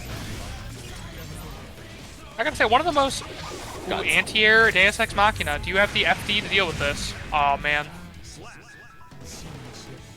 I think one of the most underrated parts about Happy Chaos is how he prevents you from using your resources. You know, you probably have to FD a lot of his stuff, so you don't get meter for anything you want. You probably can't YRC a lot, and you can't burst most of his stuff too. There's the gold burst though. Gold burst back. Okay. Butter on players both got full meter. sides. Got to eat this full conversion. Trying to bait out YRC there. That's why you see the jump FD, but straight into super. I love that BRC for the air movement though. Oh my god. We're even. 1-1. That did more than I thought. That man's made of bird bones.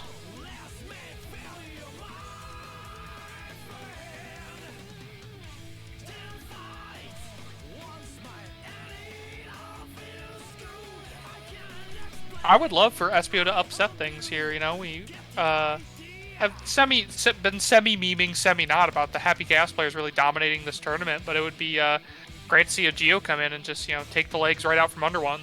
Yeah. Holding their own. That's what we see. You know, I feel like the matches may not always be any individual round close per se, because sometimes you just get put in the zoning, and sometimes you just get rushed down. But certainly it's set well. Okay. Oh no. Frosty's starting to get wise to that step dash behavior and the aggression that Espio's, you know, holding up and just being ready with a grab. Not gonna go for super quite yet. Just needs that one more mix-up opportunity. But Espio's defense holding out strong. So good. RC Everyone back in trying chat. to see if they're gonna bait first. Big wall break, but MJ Cross has so much meter. The 5H went crazy. There's Curse now. Oh, the 2D. This is gonna kill. He has the meter. Yep. I don't know though. MJ's aimbot there was not working very well. Espio was getting around all those shots so well, even with Curse on deck. I mean, Gio's a fast character. She can afford to.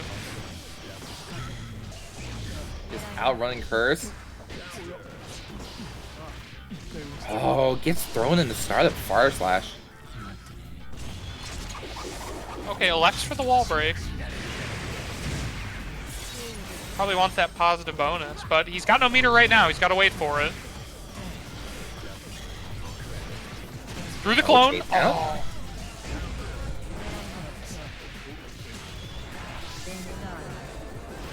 Ooh, we know just how much damage this can do, but doesn't finish him off. And he's got a lot of meter to get out of this situation. Oh, the far slash anti-air No! and just waits patiently for the burst.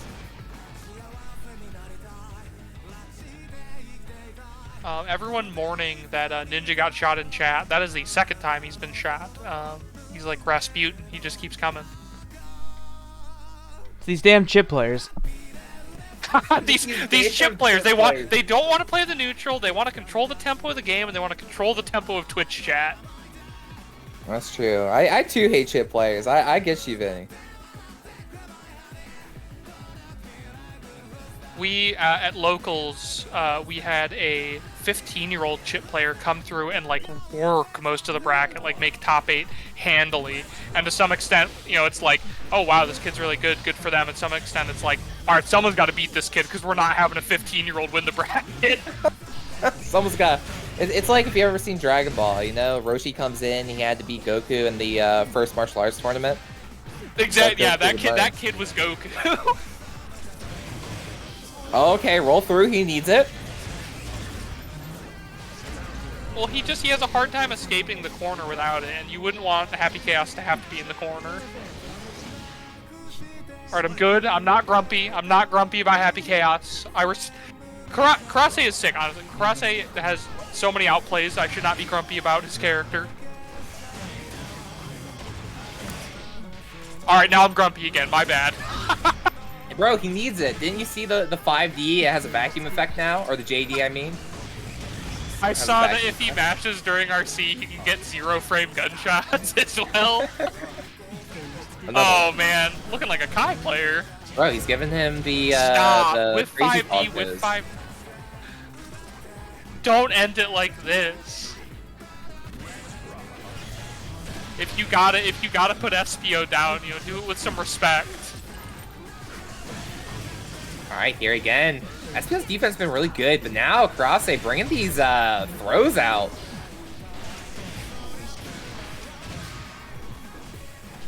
No concentration, beat him up. RC up. 5D does it, and there it is. MJ gonna be taking SPO out.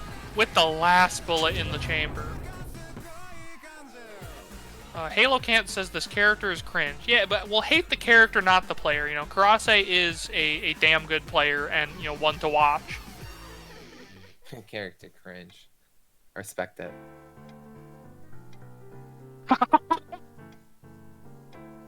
Yeah, you're right, Smitty. It's not right for him to say that about well, no, he's kind of spitting. Geo is cringe. Let's not. Damn. I mean.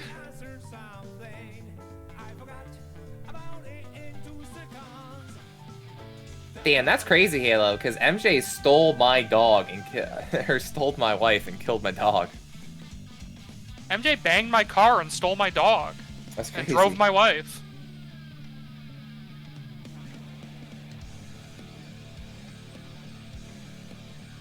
MJ stole my wallet and then gave me the money back out of it. That was an advanced, you know, psychological terrorism. Going back into it, now we're left with 2 Happy Chaos players in Smitty, Mauron, and then we got the Chip to back it up, cute kill switch, which, just saying, Chip is not exactly the best character to play into a Happy Chaos. So. Yeah, I think we're about to see the mirror, for better or for worse. You know, chat, the younger, or, you know, those sensitive to this material may want to close your eyes. It's gonna be tough going for a little bit. I don't know, there may be. Again, this is going to be MJ's last match, so no matter who they put out, they're going to be only have those players left. And it's going to be up to Zippy to close it out. This has certainly been a very close 10v10, a lot closer than the last one we had 2 months ago. And if you guys too want to get involved in the events that we have though out here, be sure to hit !Discord. That's where you can join the New Heads FGC Discord. find plenty of people to play games with, talk people. They're playing other games too. Always active in the voice calls. And of course, we got our monthly events, whether it be the next thing we have upcoming, I believe is going to be an actual double elimination bracket to the Gorilla Gambit. And then we're always finding other ways to put the 10v10s in and anything else we can think of. So definitely a cool place to be. I can't tell you guys how great and welcoming this Discord has been. I mean, Valor's in here giving out like family eggplant parm recipes and whatnot. I mean, where else do you get that? There's not a single other tournament I can think of where the prize is an heirloom recipe. Is that what's on the line right now? The winning? Oh no, not this. That's way too high stakes for this tournament. You would never give that away for anything less than a super major. No, I think CEO Taku is where you get Mama Valor's chicken or eggplant parm. Damn. There were techniques. There were tips. You got to remove the bitterness. It's a whole thing. Not the bitterness. Yeah, if you think like Happy Chaos is hard on the hands, like preparing eggplant is for sure a more technical skill. Oh, trust me, I can teach you some techniques about working an eggplant, but we got a Q kill switch coming in next.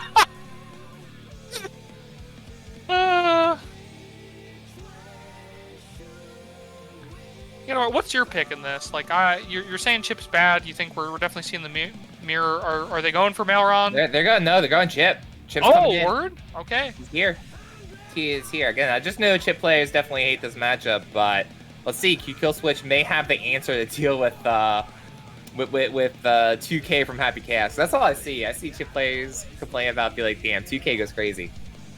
Yo, if MJ kills kill switch, then it's Zippy just has to fight like two really good Happy Chaoses back to back. Like the mental burden of that, it would kill me.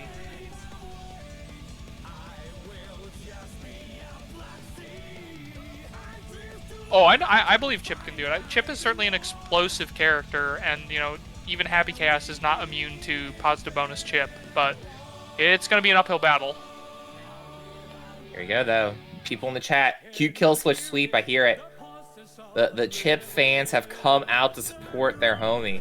Yo, chat, get your ones in the air if you believe Chip can turn this around. Ooh, no, we're seeing the Karase sweep copy pasta. See, I'm telling you, the 2K agony from this character. They don't know what to do. How do you approach past it? Well, it's like you could jump at it, but you're gonna get shot right out of the sky or anti-aired. I don't know. Like an FD out now, though. MJ doesn't have any bullets. The Red RC giving him a chance to reload, though. Uh-oh, you have to pay for a better aimbot. It's not locking on right away. That was actually pretty good. That was because we got cursed. Woo! Chip health. Didn't even have to get driven to the corner to die.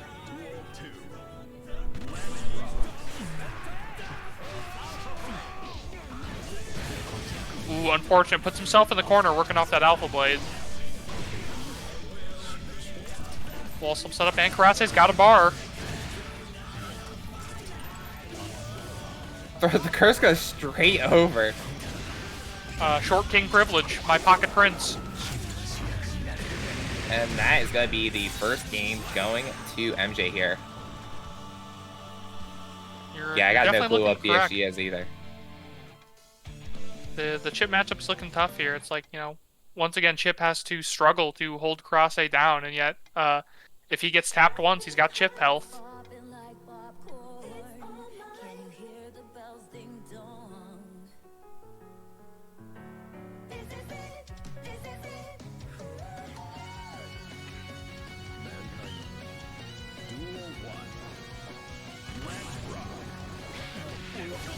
Nice whip punch there on the 2P.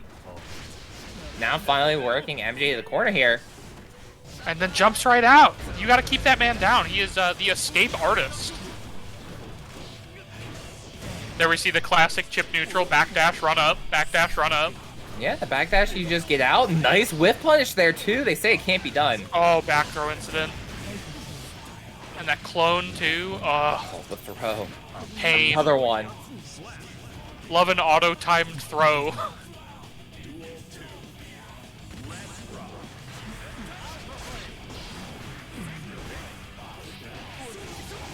Let's go, make the RPS work for you. While we're here, I gotta say, I love the chip wall run combo route. Like, I know people hate that, but every time I get hit by that, I'm just like, nice. Damn, he's so cool. God, I wish I could be. Wish I could just do it. Okay, oh, back no. throw. 50 meter on the floor. I just walk up, shoot. I'm surprised they didn't whip punish with gunshot there. RC back. No concentration, gotta wait on it. Yeah, meter just comes back though in time. Doesn't have that much focus left. No. You pull up and throw though. What are you gonna do? That man pulled up and then he rolls out in the Audi.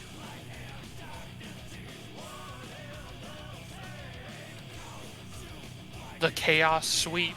That's all you're seeing for the remainder of the bracket, folks. It's Happy Chaos, and his friend Happy Chaos. With special appearances by Leo Whitefang, king of what used to be Germany, I believe.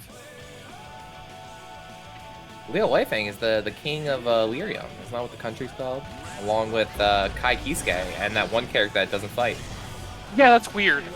But it's like Kai's king of like what used to be France-ish. That's why he's so French. And I think Leo's king of what used to be Germany. That's crazy. I'm learning the lore. Oh, brother, I could talk about the lore. You want to learn about Happy Chaos? Chip was a drug addict who believed in becoming a weeaboo so hard that he stole Japanese magic by believing enough. I believe it. That's true. That's just facts. That's what he said. He said the Naruto catchphrase. He said, "Believe it," and they became. I'm not. He's like South African and was like gonna die, and then he became such a weeaboo. He learned being a ninja from anime. Respect.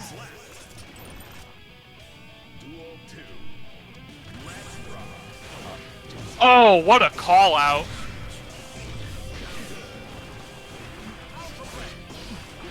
I'm always so impressed by air throws. I really struggle with implementing them into my game plan, but you know, players who are clean with them, it's tough to do anything against them. You certainly can't escape the corner as easy when someone's confident in their air throw game. Oh! And you just hit him. You just hit him with it. Just punch him in the face. No guns.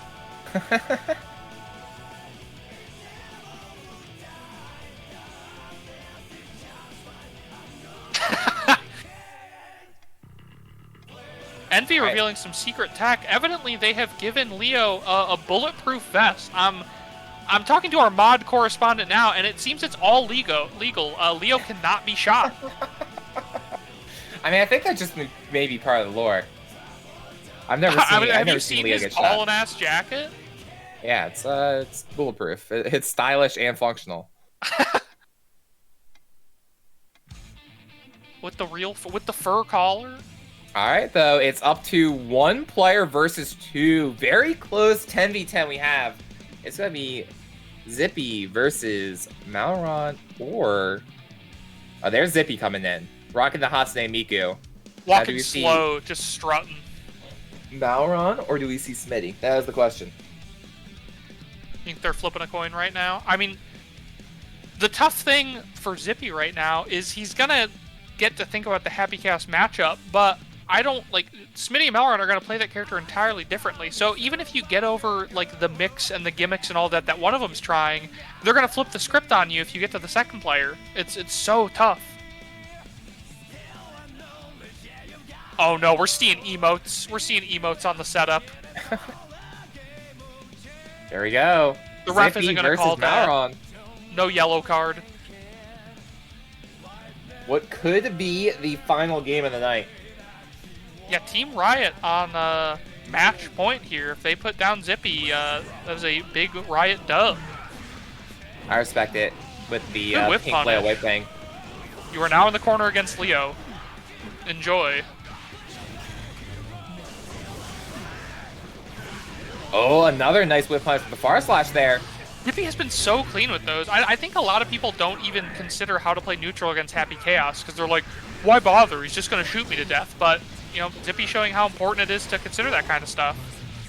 Instantly getting the back turn done, and there we go. RC gets enough damage to finish it. Oh, round start 2D, let him know. It's an anti-air, it's a low. What more do you want? Fat Leo damage coming through. A dropper perhaps electing to keep the corner.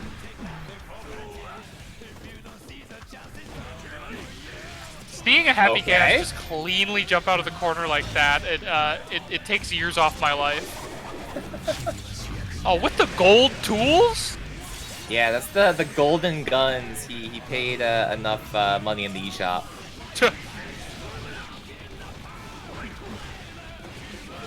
The chase down. Good, and willing to give up the back turn stance too. You see a lot of Leos just unwilling to let go of back turn even when it's, outlived its usefulness.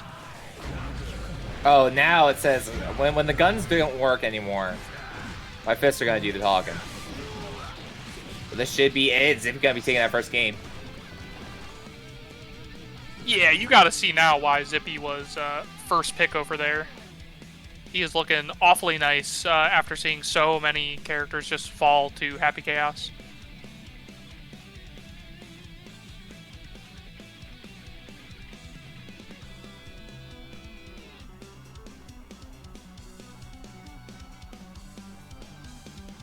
And honestly, doing a lot of it by just like good, straightforward Guilty Gear play. Like, did not go for some insane fake back turn stuff. Like, just went for whiff punishes and slowly walking his opponent down, which is impressive. It's footsies that Guilty Gear is known for. Which is what we're seeing on screen right now. Yeah, this is the footsies place gameplay. People all saw Strive coming out. They're like, yeah, this is what I expected. This is, the dive kick of anime fighters.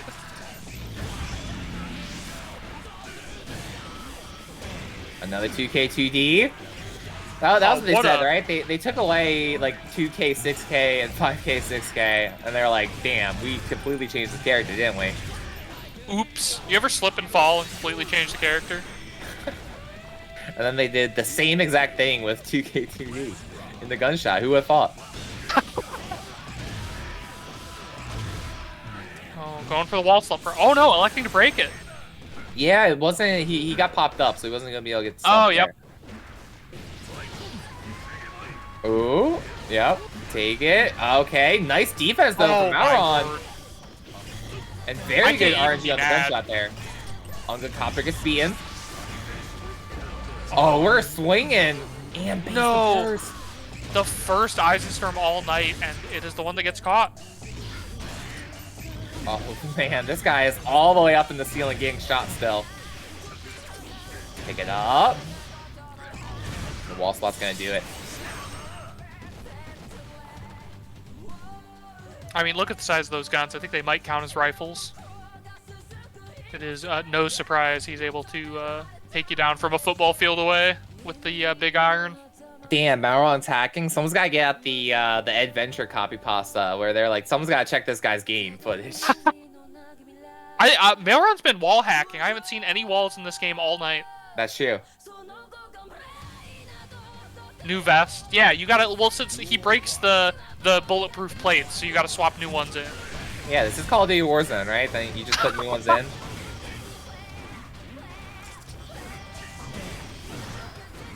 Oh, the defense! Both these players could teach a masterclass in defense. They've been so patient, so strong, and knowing exactly the right moment to take their turns back.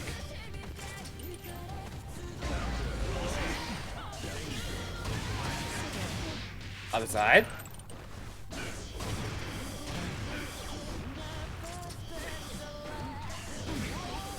Oh my word, how long can it go on without a whiffed 5D? Come again? He has no bullets left. Zippy just weathering it all, no resources. Mauron's gonna really have to make some space if they wanna. Oh my word! I was about to see a shenanigan. That ID over JD was honestly very scary considering Zippy could have just DP'd, but. Oh, I think that could have killed. Said, I don't believe you're going to. Oh, roll throw. Stop. The safe jump. Double, triple overhead. Another one. Eisensturm? Nah, I believe that's a safe jump as well. I think he's just got to take it.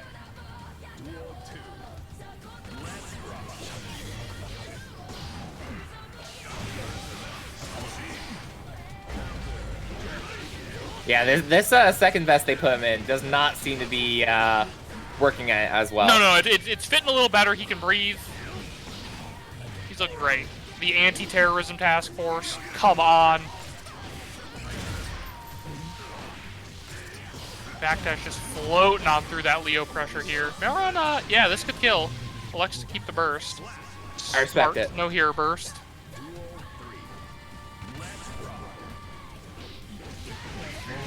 Okay, 2K2D. Yeah, that's very smart burst when you get put in that situation. You don't want the Zippy there, back turn, put you in the win con. So early. Especially like round. that was awful close to the corner too. Ooh, Zippy sitting on a half a life bar here, and not too much meter. Ooh, and less meter now after emptying all that. Dash up throw. Focus off. All right, this man works out at the library. Oh, nice tech here, Ow. but the pressure keeps on going. Base the burst, and this is going to be the round. Malron now up 2-1 over Zippy, looking to finish it off. Malron well on his way to turn the airport to a shooting range, letting his nuts hang.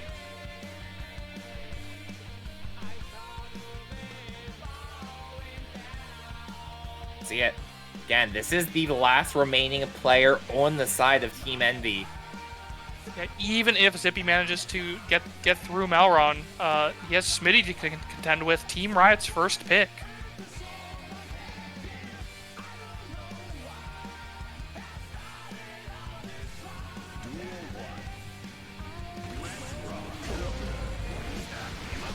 Malron Star 2D coming in clutch again. Oh my word, so clean backdashing through the back turn pressure. Yeah, very offensive burst there, too. Just wants to keep Happy Chaos locked down here. All right, this is the classic. Dash up, close slash, dash up 5D. There we go, dash up, close Dash slash. up throw. That's the other classic, right? That's what you're like, oh, I don't know about this one. Oh, Redder see through. I have just been so impressed by Malron's like character knowledge here and his ability to deal with back turn offense. Like, you know, everyone talks about that as like, oh, it's a meter tax, oh, it's a winning situation for Leo, and you just have to endure it. But Malron truly coming out on top of those situations when Leo should be strongest. Okay, he had the gun out, so it's gonna be a good time to rock with the DP there. Oh, with a 5K. It is crazy how many backdashes Malron is getting away with it. Like, everyone will tell you, like, oh, that's a bad habit, don't backdash every time, but I'm not so sure about that. Sometimes he's got a backdash. Y'all let him know. Uh-oh, is that dead? That super does too much damage. Yeah. Ooh. That super does do too much damage. My god. Chris. Zippy wanting to load the bases out here.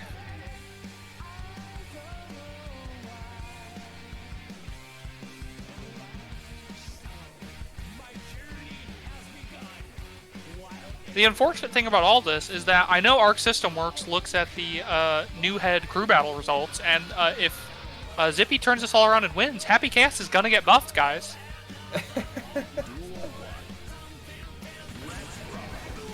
Yeah, didn't you know this is actually Daisuke's favorite stream?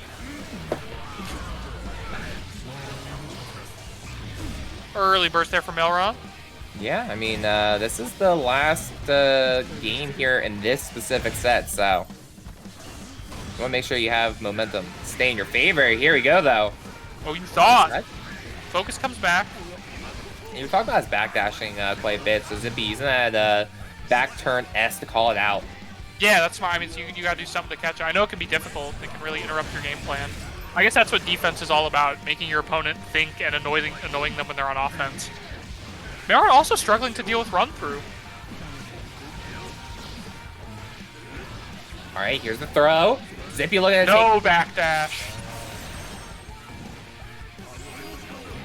RC forward, gold burst though. That's it all. Hey, you know, if you're gonna burst, gold burst is the best version. Why would I use that shitty blue burst? Yeah, exactly. Deus Ex Machina filling the King of Illyria full of holes, but he yet lives due to his bulletproof vest. Oh, nice tech. This has been third time I was going for that specific setup. Oh, the clone! Putting in the work here. I think this kills with Deus Ex.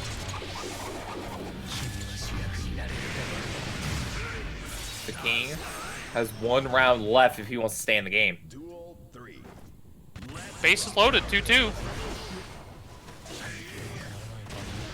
Oh, catches the Unga Copter, and there's the throw. Oh, desperately trying to do that dash up 2D, get in. Concentration comes back. What an air throw here. No. That's ready for back turn, though.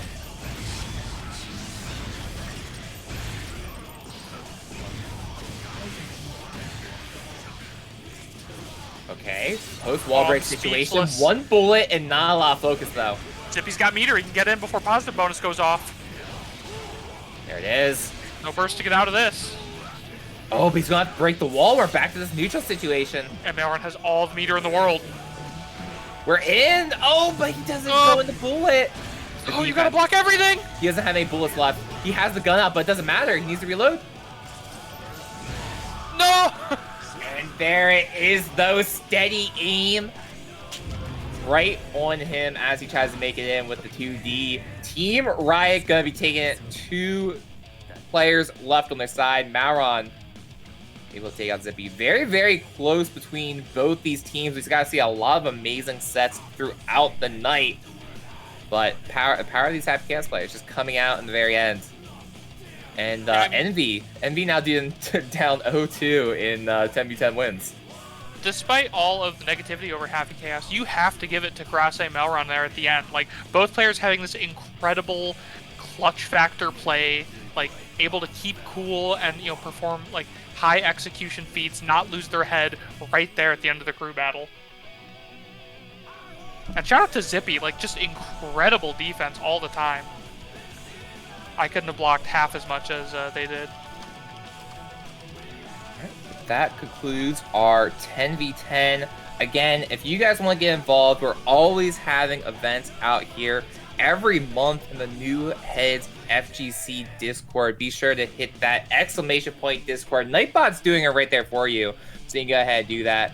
Go ahead, make sure you also give your chance to follow Envy and Riot there. You see on the graphic up there, we could not have done it without them being the captains and all these amazing players decided to join up, so we really do appreciate it. And finally, shouts to the man that makes it all happen, Valor. He's got his little information right there at the bottom. Thank you guys all for coming out. I appreciate everyone for entertaining my silly little ideas. Feel free to join the Discord and come hang out. And, Oh, I mean, I think this format's got legs. I really love this particular spin on crew battles. It's a lot of fun. I like it. So hopefully we can keep going, maybe with subtle tweaks in the rules. I already kind of have new ideas, I think. So we'll see. Stay tuned, everybody. Cool. All right, guys. I'm gonna end the stream. I appreciate everybody coming out. Thank you for all the commentators for doing such a great job with their beautiful voices. Thank you guys for all the competitors. Thank you guys for everybody who entered from the draft. For real, I couldn't have did this without you. And also, thanks for Halo for the graphics. All right, everybody. Gonna end the stream. Peace out. Adios.